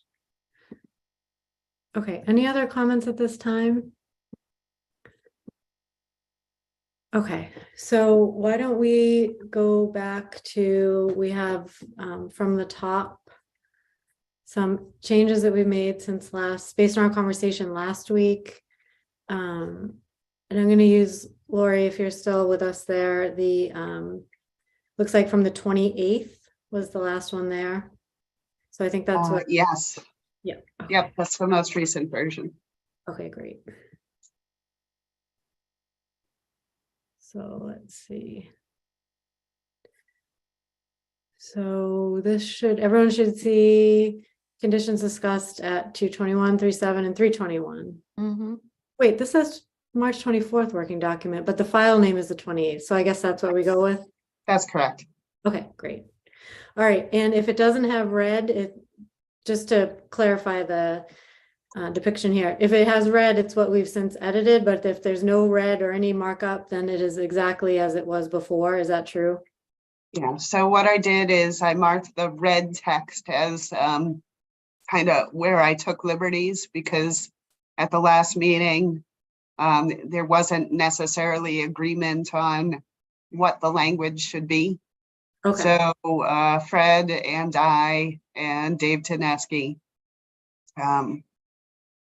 came together on this specific language. Okay, and the applicant had a copy of this as well, so I assume you're not seeing this language for the first time, is that true? Or are you seeing this language for the first time?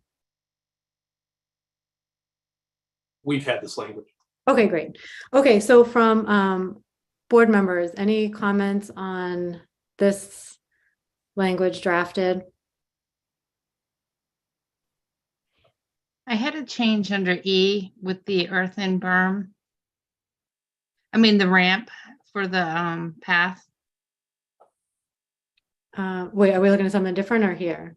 No, I had made changes, so I sent them to Lori, but I was gonna share them tonight.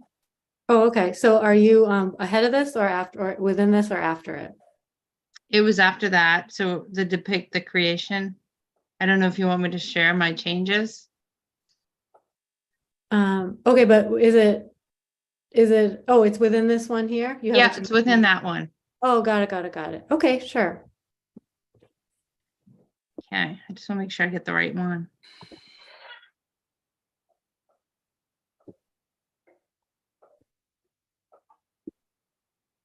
Can you see mine? Yes. Okay. My changes were just, some of it was just wordsmithing. It says within the limits of the aqueduct right away, but it really, the earth and berm, I think the ramp, isn't that in the adjusted grading area? Because the right of way is actually the passage where you drive across. It was just a little bit of wordsmithing. No, the right of way Mm-hmm. is the entire parcel that contains the aqueduct. So if you look at the assessor's parcel map, Mm. it identifies by that map 51 parcel 1. Yep. So I'm not referencing, just the driveway crossing. I'm referencing the entire aqueduct parcel. Okay, that's what I was trying to do. It's the So it's the right of way associated with the aqueduct. when I look at the GIS map, it shows the right of way of just like the crossings that go across the aqueduct are the different right of ways. If you want to just eliminate right of way and just put the parcel reference. Yeah, can you see it? It still has the map 51 parcel 1. And it says see adjusted grading area on the sketch. So, yeah, I'm not sure what you're referring to. Well, on the sketch that they sent out, Dave Robinson has a line adjusted grading area for the earthen ramp where they were going to put it. It's actually on the sketch. If I might, Madam Chair, the general concept of trying to improve the access within the aqueduct area is generally acceptable to the applicant. And since we're going back for redrafting, we've got some knit language that's probably not the best use of anybody's time.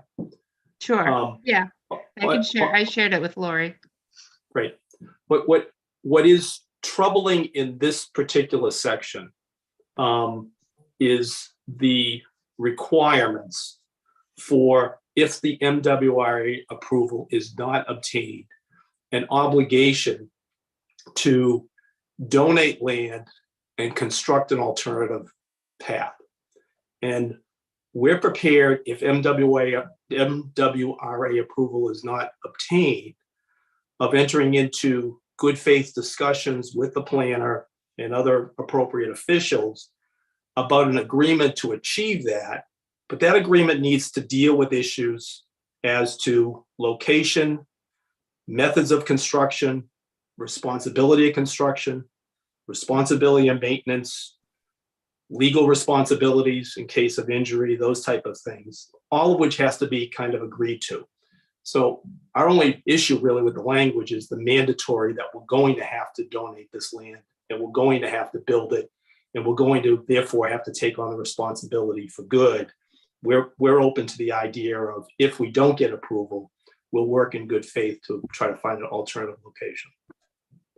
So I think, well, my understanding then is, if you were to scroll up a little bit, that Lori, you drafted this language based on what we talked about doing last week. So it's, I don't think we just made this up, but outside of, so if you take away the edits here, Lori, is this a reflection of what we actually discussed going forward with last week, or is this new? Yeah, so this is what we discussed last week, but we didn't come up with the specific wording last week. So I don't think that, so I'm looking at the sketch plan and I don't think we should limit where they're going to do the grading to this sketch plan. I think that it needs to be open to negotiation, because of course, this is the MWRA property. This isn't property that the town owns, nor the applicant. So I don't think we can dictate in the condition where the grading is going to take place. I imagine that the engineer would propose a plan, and then the MWRA may like it, or they may want an alternative location. So I don't recommend being specific as to the location. I also don't feel totally comfortable with leaving it open to a good faith effort. Because I know, certainly I think the applicant has been working hard to appease the planning board. However, in my experience, if it doesn't appear in the decision, then there's no teeth to it, and it often doesn't happen. So I would prefer for the language, if you don't like the specific language as it's been worded, and you want to propose alternative language, then absolutely propose it.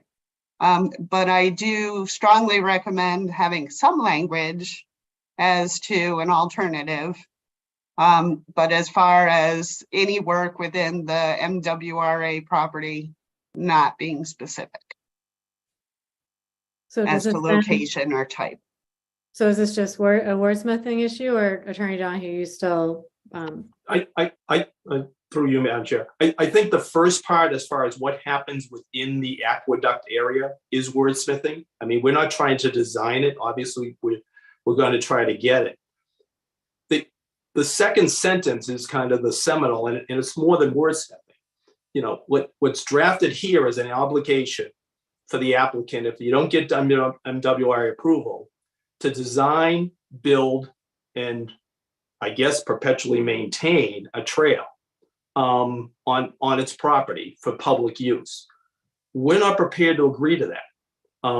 We're prepared to work out all the details that go with that and figure it out in good faith in some fashion, but not as a condition of an approval of an as of right use for site plan approval to be required to donate land to public use.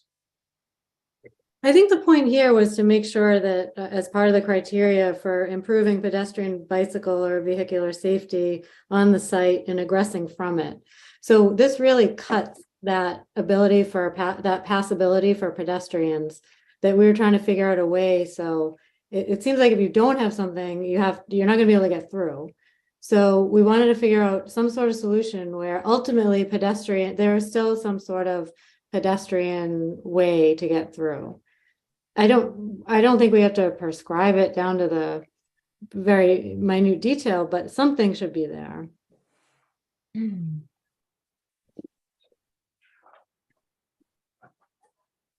the way I read it, it was donated to the town for the town to maintain. I don't think the applicant is going to have to maintain it in perpetuity. Mark, this was aimed at dealing with a comment that came up at the last meeting about concerns about liability. So originally the condition said that the applicant will build a bypass trail on the frontage parcel. And then, if I remember correctly, they expressed concerns about the liability if somebody were to get hurt on that section of the bypass trail. So the thought about donating the easement was aimed at eliminating the liability issue, because of course it wouldn't be owned by the applicant, it would be owned by the town. So the liability would be the town's, not the applicant's. So Madam Chair, if I may? Sure. I think, again, there's, and Attorney Donahue has referenced this already. There's a couple of pieces to this. One is a timing piece, and the other is the requirement. So we're fully prepared and committed to update the plan, depict on the plan the area is shown. We're fine with that, and we all recognize then that is subject to MWRA approval. And we're good with that, and we can do that prior to starting any construction activity. Our recommendation is actually to pull this bullet, which I think we all thought would go well under this area, but to pull this bullet out of prior to construction activity, because there are components of which, if we're talking about constructing, we can't complete the construction prior to construction activity, obviously. We can depict the area of the trail on the aqueduct, on the plans, that becomes part of the approved plans, with this condition that if the MWRA then does not approve, we go into this Plan B type situation, which is what we're all talking about. And in that situation, that, as Attorney Donahue is indicating, that is subject, we completely agree, it would have to be via an easement. And we are willing to work cooperatively, but we also can't be have the entire building held hostage essentially to the town deciding we're not going to sign an easement, we're not going to do something that the town can use perhaps, or anybody else to say, no, you guys have to do this or do that, which was not something agreed upon for the building. So at that point, if the MWRA doesn't approve or doesn't respond, that component of how we go forward, we're willing to cooperate, we're willing to work out the details and do it all in good faith. But at that point, it's sort of a separate tied effort, but separate effort schedule wise, because the town and Attorney Dineski or anyone else, could take a year to finish an easement document. And unfortunately, I've seen that happen. Okay, so Laurie, do you have a comment on that? Or Bill, you had something? Sorry. Yeah, so what if we take it out of the prior to construction activity and just make it a standard condition? Yes, that is one piece that I think we would need to either bifurcate it or take it out entirely. And then I understand Lori's point about having some teeth. And again, we're agreeable and willing to work through all this. I just know when some of the technicalities of liability and maintenance come up on a trail that we would be donating for public use can get dicey and take time. Laurie, you have your hand up there? Yeah, so the first part of this, I still think has to be prior to construction activity, because we're talking about modifying the site plan. But I'd be totally okay with shifting the second half. So I didn't anticipate that the construction of the bypass trail and the donation of the easement would happen prior to issuance of an occupancy permit. So if you want to add the design of the bypass trail to say, a later period of time, I don't know if you'd be okay with it being prior to issuance of a building permit, because chances are those will happen kind of close together within a few months, the issuance of the building permit and the start of construction. But would you be comfortable with that? Would that give you enough time, do you think? I'm just, part of this effort is, and the attorneys would probably weigh in, is looking at worst case scenarios too. So we submit this, we put it all together, and we go into the MWRA, and as they've done in the past, they take 9 months to respond to us. I don't know where that leaves us. Do we start the discussions on other alternates? Sometimes MWRA is just not focused on certain things, and then there's other issues going on, and it can take a long time. Again, we're willing to go through this effort to be cooperative.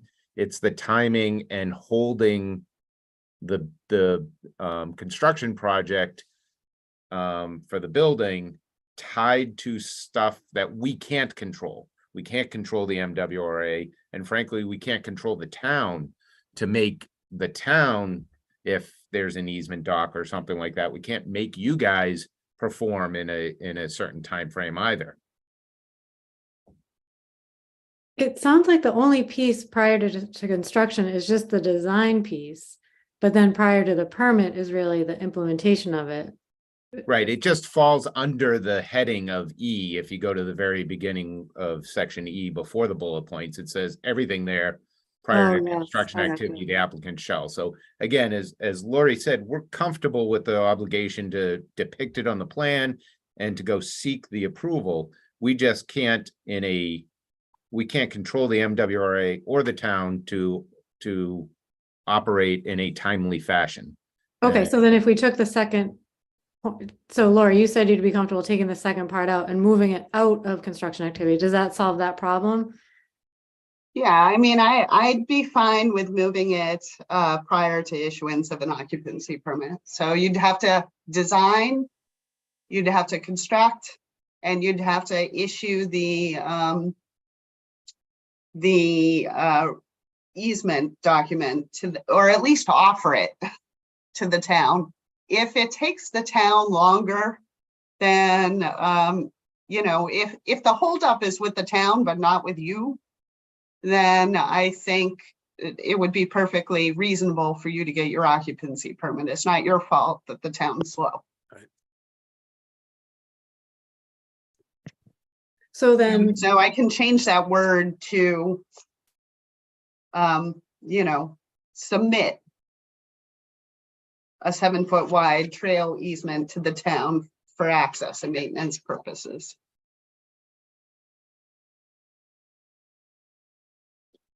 You want me to stop sharing? well, we still need to see it perhaps. Very, Bill, sorry, Bill, I didn't see your hand up there. Yep. that's okay. So I know Amy will say the same thing. Sometimes the MWRA, when we were looking at the Aqueduct Trail and we were asking them questions about what we could use on the top of the, trail, they can take a long time to come back to us.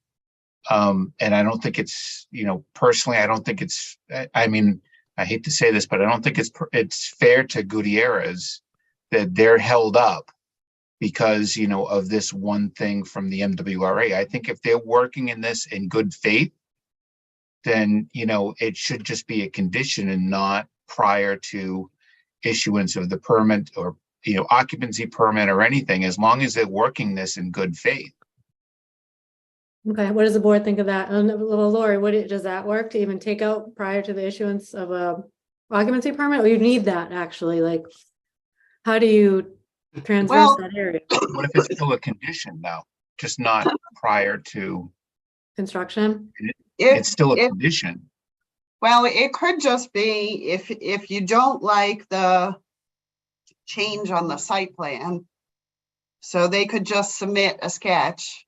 But I'm concerned and just have that be like a condition without any sort of timing. But what if they submit the sketch to MWRA for approval a month before they're interested in getting an occupancy permit? So the idea here is to have them design and start the conversation with MWRA at the earliest possible moment. So that's why I suggested that it be included with the documents prior to construction activity. Because I understand it's going to take MWRA a long time. So the only thing that would be the requirement, and of course, once an occupancy permit is issued, that's our teeth. So we don't have any teeth anymore. Right. So this is the way all of the conditions, 100% of the conditions need to be complete before issuance of an occupancy permit. So, I would suggest keeping that the same. So depict the creation of the earthen ramp, that submittal should come with prior to construction activities. But the obligation to design the bypass trail and to construct it and to offer the easement to the town, that can be prior to issuance of an occupancy permit. Okay, so just move it out from under here. So from prior to Correct. issuance of an occup, we'd move it out. Okay. Scott, Yes. does that sound like if we took that bottom part out prior to issuance of a permit and moved it out of the construction part, does that help satisfy your concern? This is all just going to put us all in a really difficult situation, because how long are we gonna wait for the MWRA? Because we're not gonna be able to wait very long for the MWRA, because we'll be forced to have to work out doing an alternate alignment, which I think everybody would find less desirable, less beneficial than doing some grading within the aqueduct alignment. So that's the concern, is that we're going to be forced into a situation where, because we have a deadline of trying to do something, and then again, we can submit and offer it to the town, but that's it. We can't go beyond that. We can't force the town to do something if it doesn't want to or refuses to do it for whatever reason. Okay, does it make sense to then forget about the MWRA piece and go straight to just designing a 6-foot wide bypass trail? Or is that what you're trying to avoid? That's a worst case scenario. Right, we're trying to avoid that because the preferred alignment is to keep, and the trail starts in the aqueduct and continues in the aqueduct, and it only has this small area where it's not technically where it's supposed to be. Okay, so Attorney Neske, can you think of anything that would like help with that time trigger? So like if the MWRA is taking, 9 months or something, or whatever that equates to, that we've got to figure out something different, or? Madam Chair, the issue that the planning director identified of once an occupancy permit is issued, the teeth, if you will, of a condition essentially removed. One possible alternative would be prior to an occupancy permit, or a set period of time having elapsed from the submission to MWRA with no action, or something that creates a sort of outside limit that would be within the range of what might be expected if the process, as was stated, were begun as quickly as possible. Okay, so does something like that work for the applicant? So if I understand correctly, the idea would be we're obligated to put it on the plan, which is fine. We're obligated to make the request of MWRA, and if there is no approval within some time frame, then we go to Plan B. Essentially, we all agree upon that, and we have that approach, and then that work has to be provided, and a easement offered to the town within a certain amount of time of that date. We can live with that kind of procedure. So it gives us all collectively, I don't know what that time frame is, 9 months for the MWRA to respond. And if they don't respond, we go to Plan B, which is to identify the trail alignment that uses our parcel, and we provide an easement document to the town. Again, we can't make the town agree or proceed or do anything beyond that. We can't force. Okay, to that point, to them not being able to force the town, how do we, is there a way to avoid that contingency then? Well, So no, I all we have to do is provide it and offer it. If the town says no, you've done what you are obligated to do. Yeah, It's just that the would be my suggestion, is just to change the language to offer. Yep. So you offer it, the town says no, you're done. And I think we all don't expect that to be the case, but It protects you. you know, we can't make you guys do something.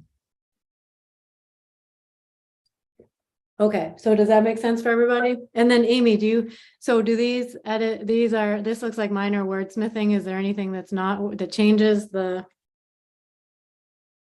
Yeah, I thought it was called an access drive, but if they call it the driveway, that's fine too. And I thought the aqueduct was the aqueduct. I thought the right of way was only the crossing.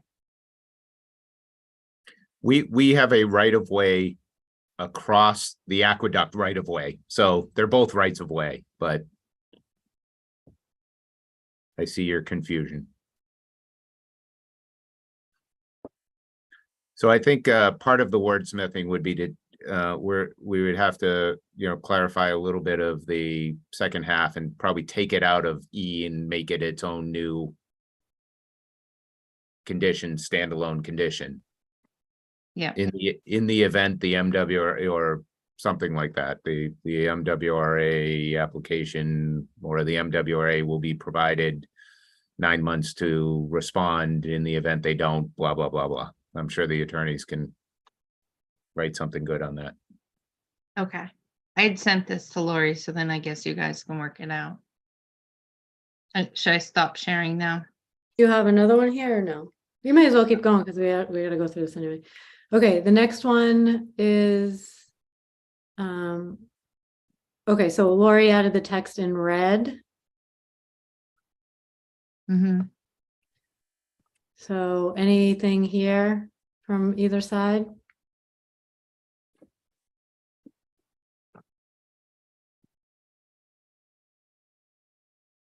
Okay, so that looks okay. The next one is is this the landscape buffer? Okay, so Amy, you had an edit there. So you had an edit that said total height 14 feet and I had a similar edit just said in a different way. So it doesn't matter to me. I just said a minimum of 14 feet. So my point, and it sounds like your point too, was to just make sure we specify in total, whatever it may be, it would at least reach that height. Yep. That's what I was trying to get at. Okay. And then you had fencing materials reviewed prior to certificate of occupancy. So thoughts here, so go ahead, thoughts here. Well, I just put that there because of what I mentioned before, like when we do the drainage system and everything on the site plan, we have the specs for what's going to be installed, so there's no questions later. And so as long as there's specs on the site plan of what type of fencing that's going to be.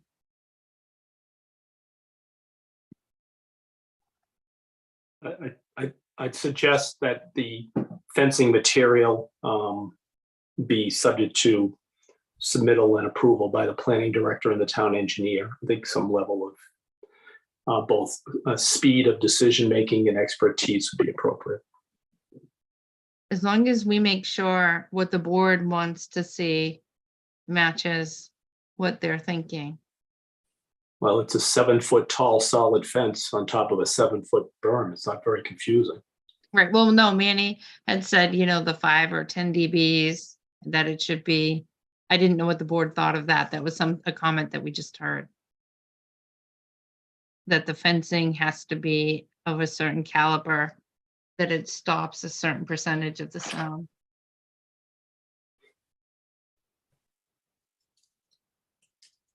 Yeah, so for me, I don't mind if it goes to Lori and Fred, but I do want to make sure that it's something that isn't, I don't know, is it, as we said, I think it says solid up there. At some point we called it impervious. That's 1/2 dozen, I guess. But the point would be to block sound. So obviously we don't want there to be slats with holes, or I guess it says solid, so that covers that. Mm-hmm. And I probably don't have to have prior to certificate of occupancy because that's already at the top, right? Prior to construction. Okay, does this seem reasonable then?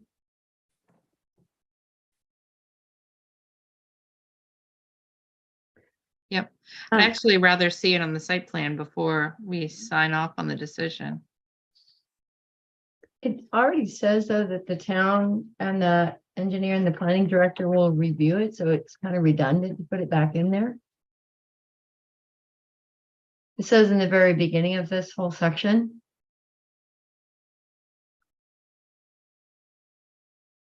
Yep, Oh, okay, and it is modify the site plan, so. okay.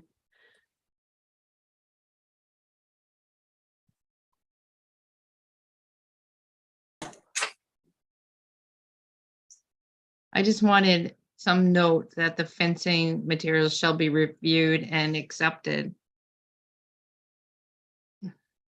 So it's, so, you know, so the board and the planning director has an idea, like you said. So my expectation is that they would show the location of the fence. So that's why I said that they're gonna modify the site plan. So Mhm. my expectation is they're gonna show the specific location with the curve Mhm. of the fence. And then they're gonna include a detail showing what the fence is gonna look like.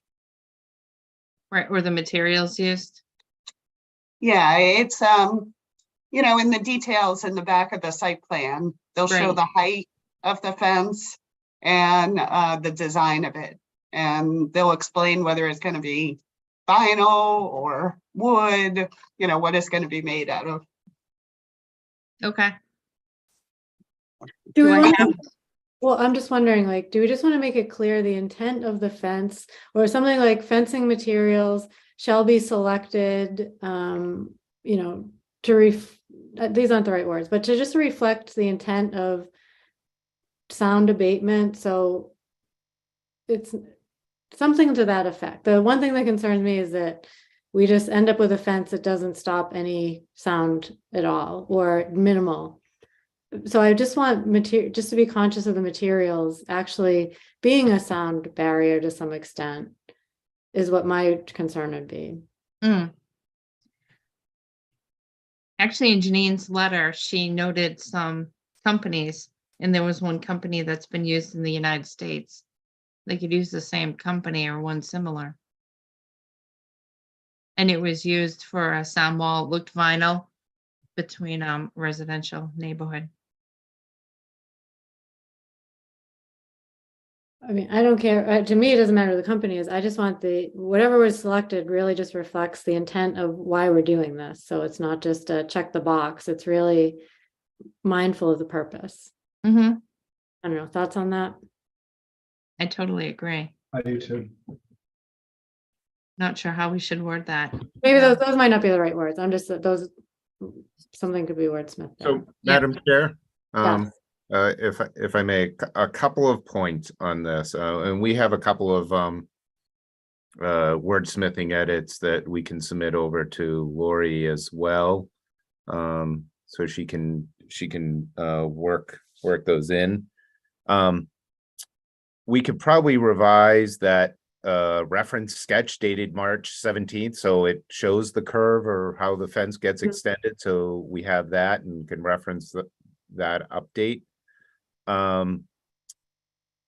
There is one area where you guys are asking for the fence to be extended to get it closer to the building, the edge of the building, where we do not have a 7-foot high berm in that area, and the fence and the berm, therefore, if we have a 7-foot fence, the fence would be dropping down as it gets closer to the building. The rest of the area is a slope, technically probably not a berm if you ask Dave Robinson, but it's because the parking lot is cut down. There's higher than 7-foot slope in some places. So we're good with that, but as you get close to the building, it may not be 7 on top of 7.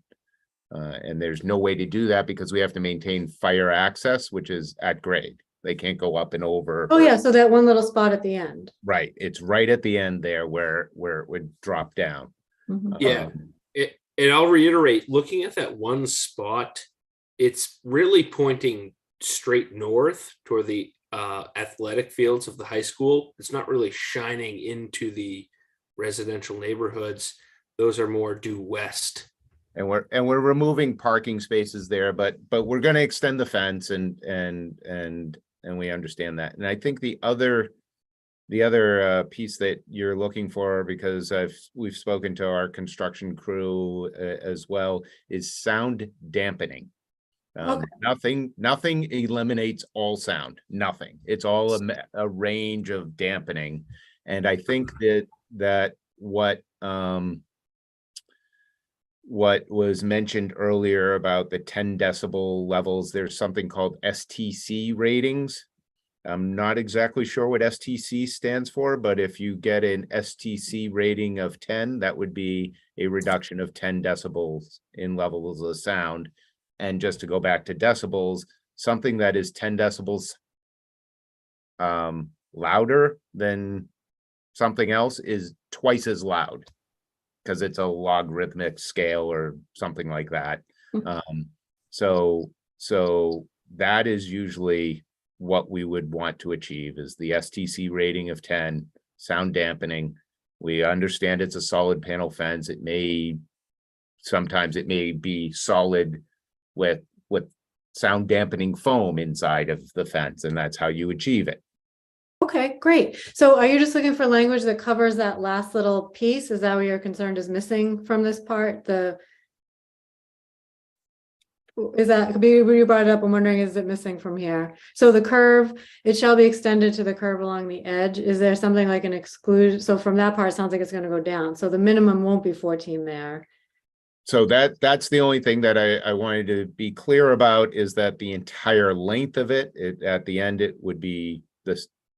We will have the 7 foot high, and it's not always a berm, which implies you've done this, you've gone up and gone down. We have this kind of situation where our parking lot is down here, and then we have a slope and the fence will be on top, but what goes on after that is not necessarily back down. It is eventually as you get towards the stream, but Okay, but so when you add it all together, whether berm or fence, there would just be a minimum of 14 up till you get to the curve. And once you get to the curve, it's got to come down just by way of the fire department. Okay, so I think that's the expectation in my mind. Do board members, is that what board members understand the case to be too? Yes. How many feet from the building is it? Is it like a 10 foot or is it like 100 feet? I don't know. What we can do is, as I mentioned, rather than having this description, we'll update the reference sketch and we can give you that distance. I would say it's more than 10 and less than 100. It's probably something on the lines of like 30, 35 feet. Israel, I see you. Like Yeah, I was going to say it's probably a little bit wider than the 3 parking spaces that we're going to remove there. So parking spaces are 9 feet wide. So, somewhere between 27 and, 35 feet. I think that's important to know because that's a big gap. That's a big sound gap and a big lighting gap. And what if you followed the curve of the slope around the back of the basin? So you're not blocking the access way for the fire chief, but the fence will curve along the back of the basin and still block the lights. Well, we are talking about following the curve on the closer to the building, and putting in a gate for access, for maintenance access, not for the fire department side, and trying to get it past the building edge. If you go to the downside of the basin, the far side of the basin, you're actually downhill further. Right. So we're trying to keep it uphill further to keep it at a higher level. Right. But it sounds like there's going to be a 35-foot gap. No. No. 35 foot length where the fence is not sitting on top of the 7 foot slope.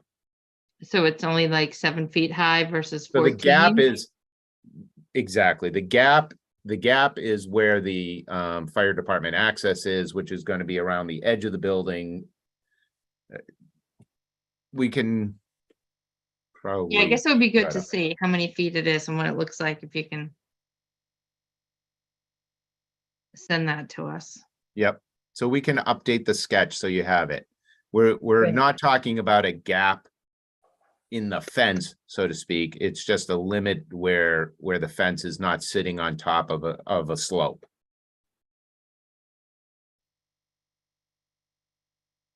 Okay. That sounds consistent with what we talked about last time. Does anyone feel differently? Yeah, except for it's going to drop from 14 feet to 7 right there for like 35 feet.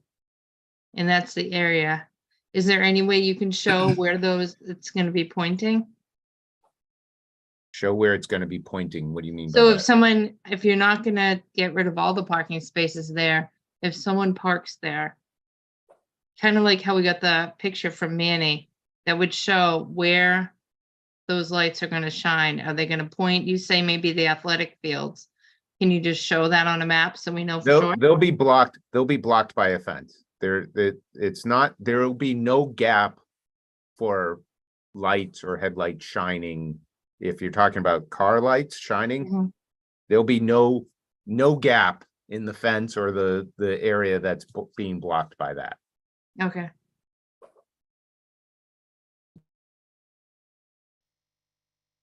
Okay, so the next one, it looks like, Amy, you just added resistant, salt resistant.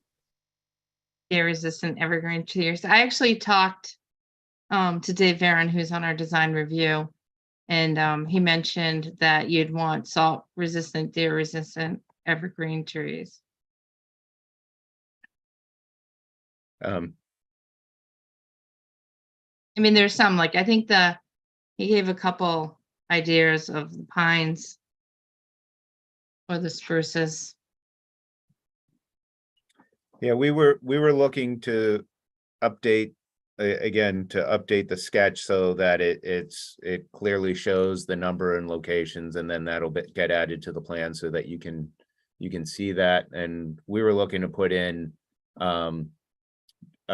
native and drought tolerant, which is what are the typical requirements. I don't know what a deer resistant evergreen tree is, and I don't know what deer go after, but we can certainly. I guess the one you pick, if you just, I know Google knows everything. You can Google it, the tree that you pick. I tried a couple, and there are some that the deer really like, and there are some that they don't. Yeah, I think we'd rely on Dave and his team. He's got landscape architects in there, and to be able to, find some trees that, I mean, as we talked about, we want some that are going to be fast growing, that are full bodied and. Right. Is Dave your guy? Is Dave Aaron your landscape architect? Dave Robinson. Oh, Dave team Robinson. Okay. Has landscape architects on the team. Oh, got it. I thought you meant Dave Aaron. Okay. So, yeah. Okay. The other one goes towards the plantings too, so I'm sure they'll show that on the plan. Okay. So I had in the next section, what I did. So Lori, I put a comment in the last version you sent that these two got combined, but so when we last talked, it sounded like Fred, you were saying, we talked about how this original one. So Amy, actually, I'll share for a minute. Sure. Okay. So I thought this was the original one. Can everybody see this? Submit analysis by technically qualified expert. Sharing the right one. Okay. So this is what is explicit in our groundwater special permit, which Fred, I thought, and feel free to correct or jump in, Fred.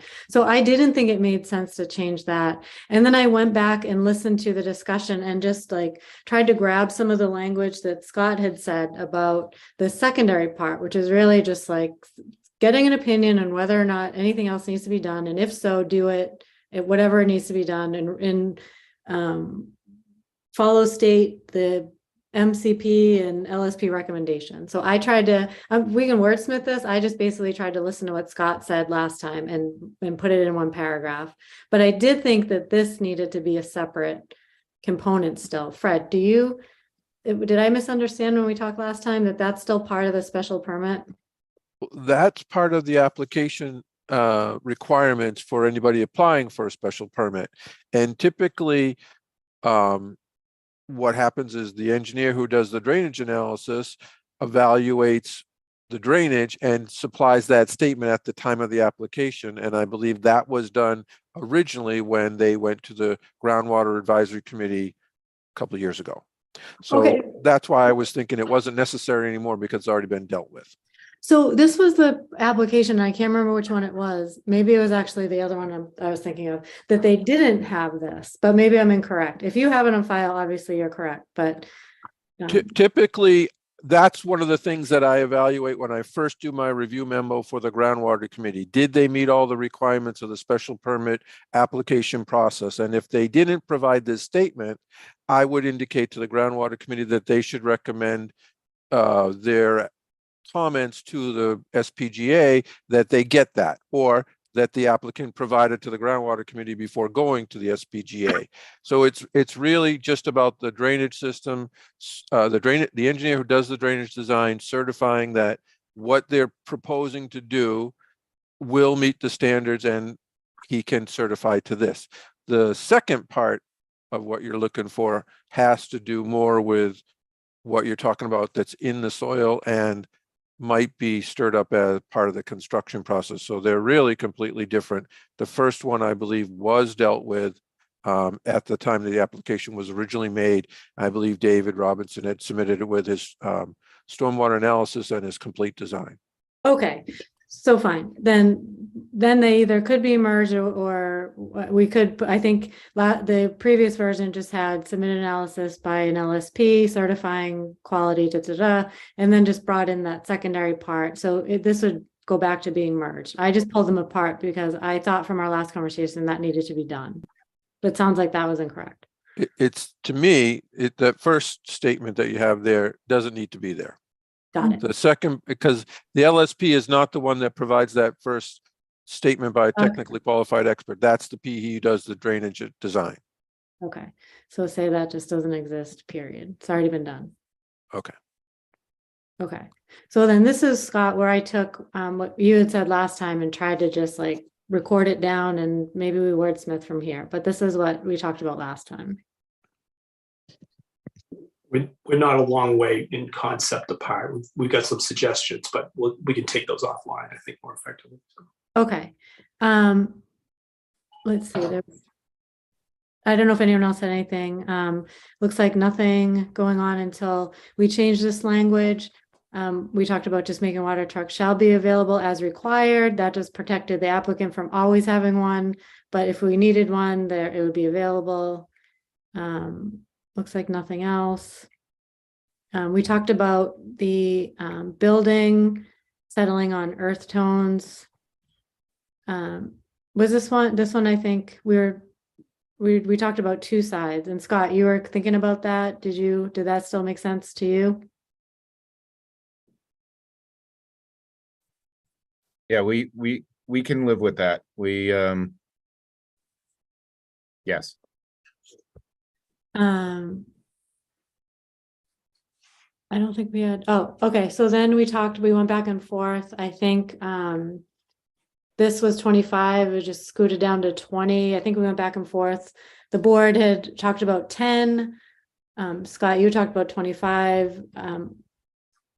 It's not a full meet in the middle, it's just a little bit down. I don't know, thoughts on this one? Well, our thought on this is that the 25 is more of the industry standard and is more typical of how you would see this in other locations. It is based on ITE and as we talked, I think I talked a little bit about, daily variations and variability in traffic volumes. We think 25% makes sense. I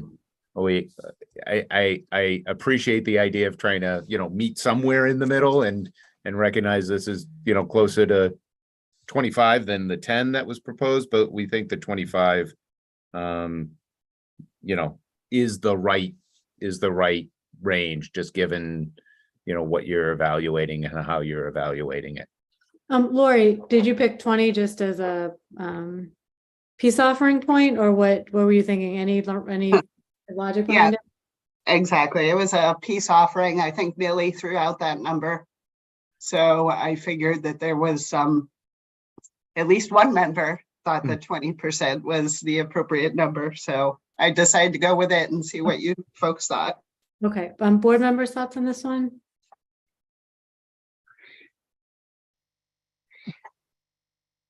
I think it's just a number that's gonna be so hard to, really nail down anyways. I think you just gotta pick something that seems reasonable.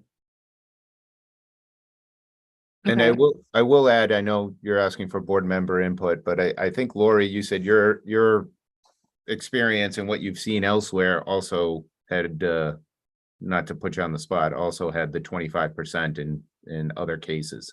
Yes, that was the number that I had originally proposed. Okay, Holliston had no number, said if it goes above the numbers in their traffic report, then the applicant will actually pay the town for enforcement. So they stick to the numbers that they brought forth. I think that's unreasonable because Yeah, there I'm not are asking so you. many fluctuations on a daily basis. I wasn't asking to do that, but I was just saying that's what I saw in another town. Not that, I didn't see all of them at 25%. So I think every town picks what they think is good for their town. Given the traffic issues in that area, I'm not exactly thrilled, even coming up from 10%, to be honest, but I don't see that 5% is really going to kill us one way or the other. meaning 25 is okay with you? Yeah, if that's what we need to do, yeah. Anthony, anything from you? Thoughts? I think, I don't know, I'd probably stick with the 20%. Amy, thoughts from you or Millie? Millie, you put out the 20% in the first place. Was that your suggestion? Yeah, it was. I mean, I felt that 25 was on the high side of being, if you're overestimating or underestimating by 25%, it's a lot. I think 20% is a reasonable set point to begin to look at if there's something that we need to do before there are serious problems. I'd only point out just in relation to the baseline, the VHB report, which talks in terms of 43 trips in the morning peak and 46 in the evening. That's a pretty minor increase at 20%, to all of a sudden say that that's going to trigger a financial obligation in some fashion. So, I think in focusing on the source of the traffic that's usually the concern, the peak hours, we're dealing with relatively small numbers. So percentages mean a relatively small change in flow. Okay, so that's a good point then. If you do calculate that, we're talking the difference between 2 trucks or whatever, say it's trucks. So it's either 11 trucks or 9 trucks. And So- it's not all trucks, just to be clear. It's passenger vehicles too. Oh, okay, so, I mean, I guess to that point, does the 5% really matter all that much to us? Unless we're gonna go way down to 10%, it seems- I sort of have a question to that. So you have if I'm correct, how many parking spots are in this facility, are going to be in this warehouse? 150, right? 50. Correct. So even, I think at one point you actually stated that, going down to 100 would not be feasible for this size facility. So if you think that your peak is going to be 48, if you've got 100 parking spots that you think it's not feasible to go below, you're already at 50% traffic. Madam Chair, What? if I may. Go ahead, Scott. Again, and people generally do this all the time. You're equating traffic counts with parking spots, and the two are not exactly the same. What Attorney Donahue was talking about is the peak hour of traffic. Everybody doesn't go to work at the same time, even in a warehouse environment. Even if it is an 8 to 5 kind of thing, the arrivals and departures spread out over time. And so what you look at while looking at like the school down the road, most everyone arrives in the same hour for students, but some of the teachers are there earlier. And then at the end of the day, you have that span where people are, leaving right after school, staying later and the like. So you get a span of time where people arrive and depart. And that's not all, you don't have 150 spaces. This isn't a punch clock time environment that everybody leaves all at once or arrives all at once. Okay, does that answer your question, Bill?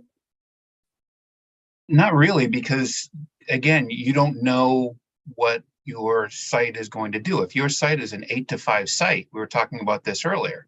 If your site is an 8 to 5 site, then guess what? Everyone's coming in between 7:30 and 8:30, right? So you're filling up 100 spots between 7:30 and 8:30. That's your peak hour. And if that ends up being the exact condition that arrives, then we're going to have a problem with the traffic counts then. Mm-hmm.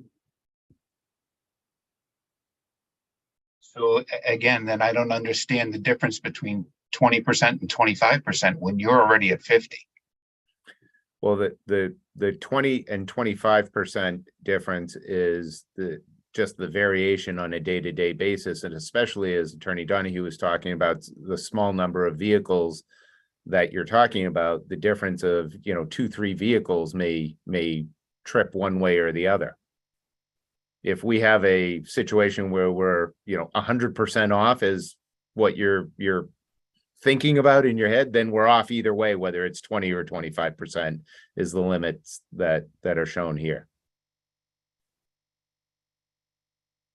So then what do the traffic counts really mean? Because if we're off by 50%, you pay that's your the point. $20,000 and then we're off and everything we made our decision on really didn't have good numbers. The point is that they're not off, that in nearly all situations, and this is why the experience is what it is, it's not the case where you have everybody arriving for a one-time set, start of the day.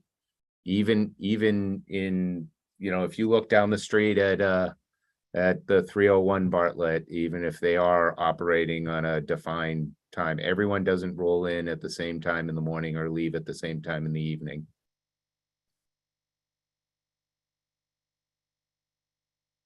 Okay, so Bill, along the lines of what you're asking, does that change what you think about the percentage, or? It does a little bit. Like I said, I was willing to give 5% for 2 vehicles, but it brings up a concern that I didn't have previously. So what percent then now is in your head? Well, I don't think it matters, to be honest. If the traffic study says 40 and, Mr. Donahue is stating that, they can't go under 100 spots, even if 50% of those people show up at within 1 hour, which is completely reasonable, you're over your numbers. You're over the numbers that you've stated are going to be for this facility. And that's a concern. That's a concern in this area. That is a huge concern in this area. Because you've got the high school right down the street. And if their starting time is anywhere near the time of the high school, you're adding a ton of traffic to an area that already has a lot of traffic. Well, through you, Madam Chair, recall that the study we're referring to is based upon the Institute of Traffic Engineers, which is looking at a universe of warehouse type uses in any number of geographical areas, not necessarily next to a high school or anything else, and saying on a typical warehouse, this is the typical flow. You're asking basically for some level of assurance that this will remain typical without any kind of atypical. And that's not necessarily true. But when we're talking about when we're going to contribute more, if the impact is more than we anticipated, then the variation is going to be based most particularly on the AM and PM peak, because that's the impact. Recall that the measurement we're taking is at the driveway. It's not Bartlett Street. The impact is going to be during the peak hours. Vehicles coming and going at 11 o'clock in the morning are going to be a difference without a distinction on Bartlett Street. It doesn't matter what the numbers are. All of that data indicates for a typical warehouse of this size, given this type of use, you've got about 46 vehicles. Could you end up with 50? Sure. We're just saying that maybe 50 shouldn't require a payment when frankly, you'd have to be a traffic engineer to know that it's 50 instead of 46. Because nobody's going to notice that in the typical flow, remembering that we're talking about the peak times. So, but you know, I don't want to belabor it too much. I mean, we made good progress. That's the reason why I think the 25, it is the MassDOT standard. To the extent MassDOT requires post-occupancy monitoring, which it does in a number of scenarios, that's the standard we're all used to. I think it has that practice there. I think it works for this type of warehouse, given what we're talking about. Amy, you have something there? And what is the standard mitigation if it goes above this number? Like 20% is nothing. Like if you're now at 150 cars in the morning, you pay your $20,000 and that's it. I don't know. Like you're saying that the post occupancy study is standard at 25, but paying the 20,000 isn't going to fix anything. I guess it was just an arbitrary number for, I don't know what we'd do with it. I guess it's what I'm sure you'll put it to good use. It's the board's recommendation. It's been out there. It's what we've agreed to.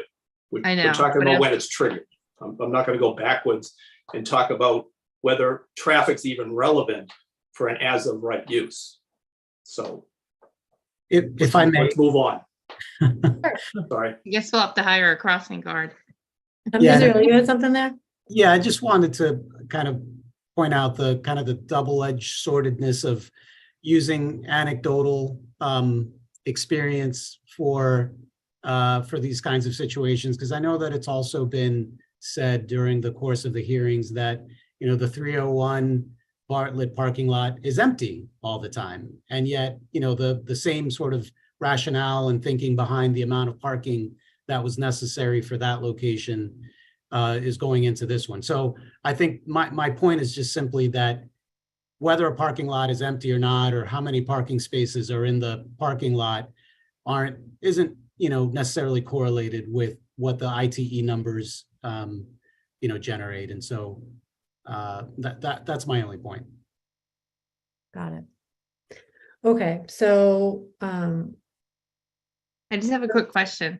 We do have a bylaw that says you can have reserve parking. So I'm just hoping if you don't need it with your warehouse, you don't build it, because it is a priority habitat area. So it'd be great not to pave 150 spaces if you're only going to need 46 per shift. Fair point. okay, so it sounds like 25 is the standard out there. The difference between 20 and 25 is not extensive, and the parking lot issue that you mentioned, Bill, maybe sounds like it's a separate issue that can't necessarily be resolved with this condition, because that would just make the percentage ridiculous. I think you're pointing out a problem with the condition in general that we sort of passed by in a way. Yeah. So do we want to stick with, does the 25 as a standard make sense, or? Yeah, I think if it's just a difference of 2, then yeah, 25. Anyone feel strongly that 20 must be the number, or?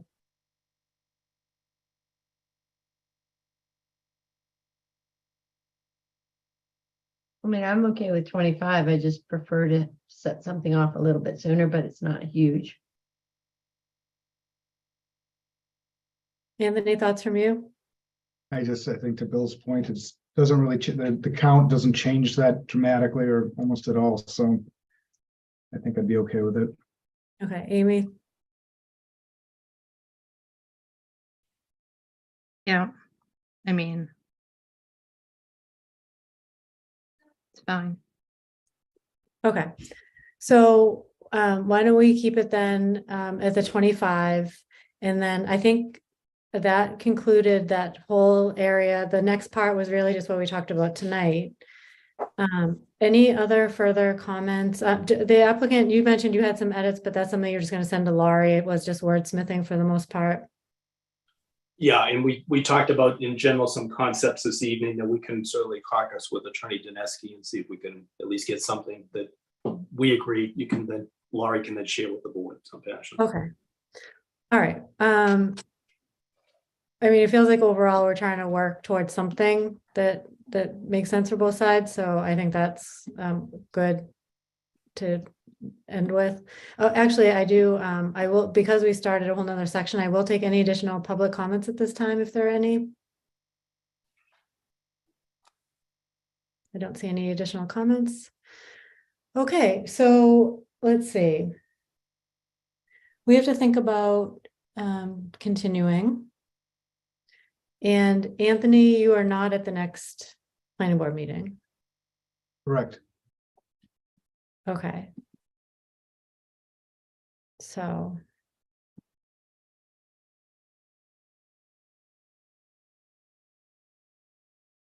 And then Attorney Dineski, is what, if we plan to just wordsmith conditions that have already been discussed at the next meeting, say we did that on the 4th, would Anthony need to be present for that to participate in the vote? Or is it because we're kind of doing an administrative type wordsmithing exercise, that would be okay? In my view, he would need to be present for any session of the board with respect to this application in order to be a voting member. Okay. So that would put us on April 18th to come back and wrap this up.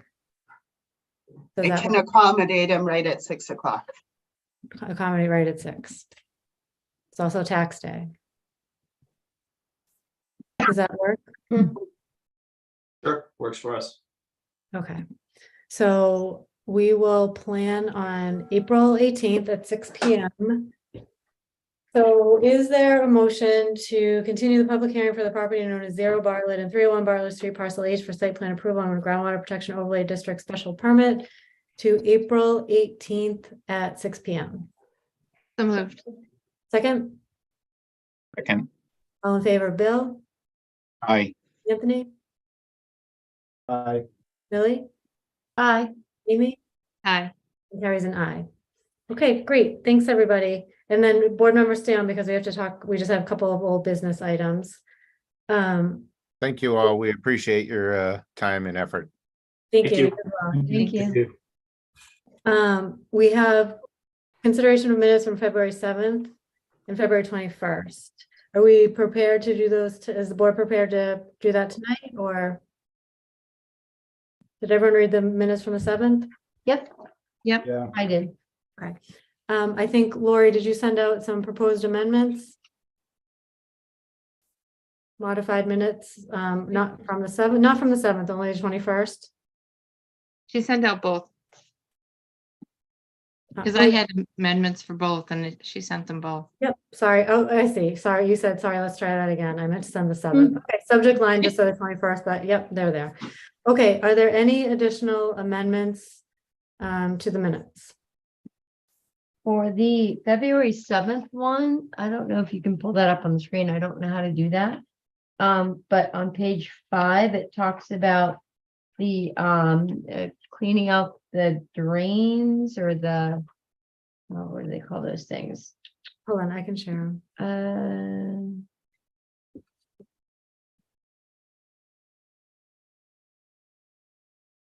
Okay, so page 5. Yeah, so it's top of the if you go to the top of the page, they're talking about sediment in the drains is 3 inches. And the last, they're talking about increasing it to 3 inches instead of doing it every 1 inch. Mhm. The last sentence basically says Miss Marnett would like to see if Mark Bartlett had any issues with reducing it to 3 inches. I think it's supposed to be increasing it to 3 inches. Oh, okay. Because they were saying to clear it every inch, Yep. but that seemed unreasonable. So I think it was supposed to be increasing it to every 3 inches. It may have been, I'm sorry, Carrie, it's Fred. It may have been revising it to 3 inches. Okay. Okay, that makes sense. Lori, do you want me to track these or are you writing it down? I'm writing it down. Okay, so it's just revising. Thanks for catching that. Okay, any other edits to the minutes, amendments? Go ahead. Okay, is there a motion to approve the minutes from February 7th as amended? The So second. moved. Oh, Second? second. Okay, all in Sorry. favor, Bill, Aye. Anthony, Aye. Millie, Aye. Amy? Aye. And carries an aye. Okay, minutes for February 21st. Did everyone have a chance to read them? Yes. Yep. Okay. Is the, so there were amendments submitted. Are there any, obviously, discussion on those amendments or further amendments to the minutes to the 21st? I did not have any. Okay, motion to accept the February 21st minutes as amended. So moved. Second, Second. all in favor, Bill, Aye. Anthony, Aye. Millie, Aye. Amy? Aye. Carries an aye. I just wanted to thank Melanie Rich for pulling these minutes together. I think February was a bear and she really did a nice job. So thank you for doing that. Thank you. Let's see, next planning board meeting is April 4th and then we have the 18th, obviously. Oh, shoot. So Anthony won't be here on the 4th. We have 4:55. So Lori, do you have a sense? Yeah, I did reach out to Brian Falk and I explained that Anthony won't be able to attend on the 4th. And he said that he was going to check with his client to see if he wanted to continue to a future meeting or whether he wanted to go forward on the 4th. So he hasn't gotten back to me yet. We do have to meet regardless, just to continue the public hearing to a future date. There is the possibility that we could go over the presentation for town meeting. I have started to work on those slides. So that's something we could talk about. Or of course, we could do that on the 18th too, if you'd prefer. Anthony, do you prefer we do that when you're not here so we can assign all of the bylaw presentations to you? Yeah. I'm good way. Okay, maybe we put on the agenda for next time. So at least if we're going to bother to get together, we can hash through that and be done with it because the 18th will be busy with Bartlett anyway. And then for 4:55, do they need that variance? Did we find out or no? I haven't heard from Dave Dineski yet. Actually, Oh. Dave's still on, so he Oh. might have an update. Attorney Dineski, do they need a variance or? Yes, question, as I understood, after Laurie spoke with Attorney Falk, he commented that he was going to present something in writing on the issue. And so I wanted to see what he was going to submit before I provided anything to the board so that we wouldn't have a ping pong effect. Okay, that's fine. So we don't really know, but either way, we're gonna find out if they want to continue. They may, so they could full well opt to move ahead on the 4th and not have Anthony vote on the project. That's their call. Correct. It would just be a unanimous vote of the remaining members. Okay. All right, well then I think with that, unless there's any other business, is there a motion to adjourn? I make a motion to adjourn? Second, Second. all in favor, Bill, Aye. Anthony, Aye. Millie, Aye. Amy, Aye. and carries an aye.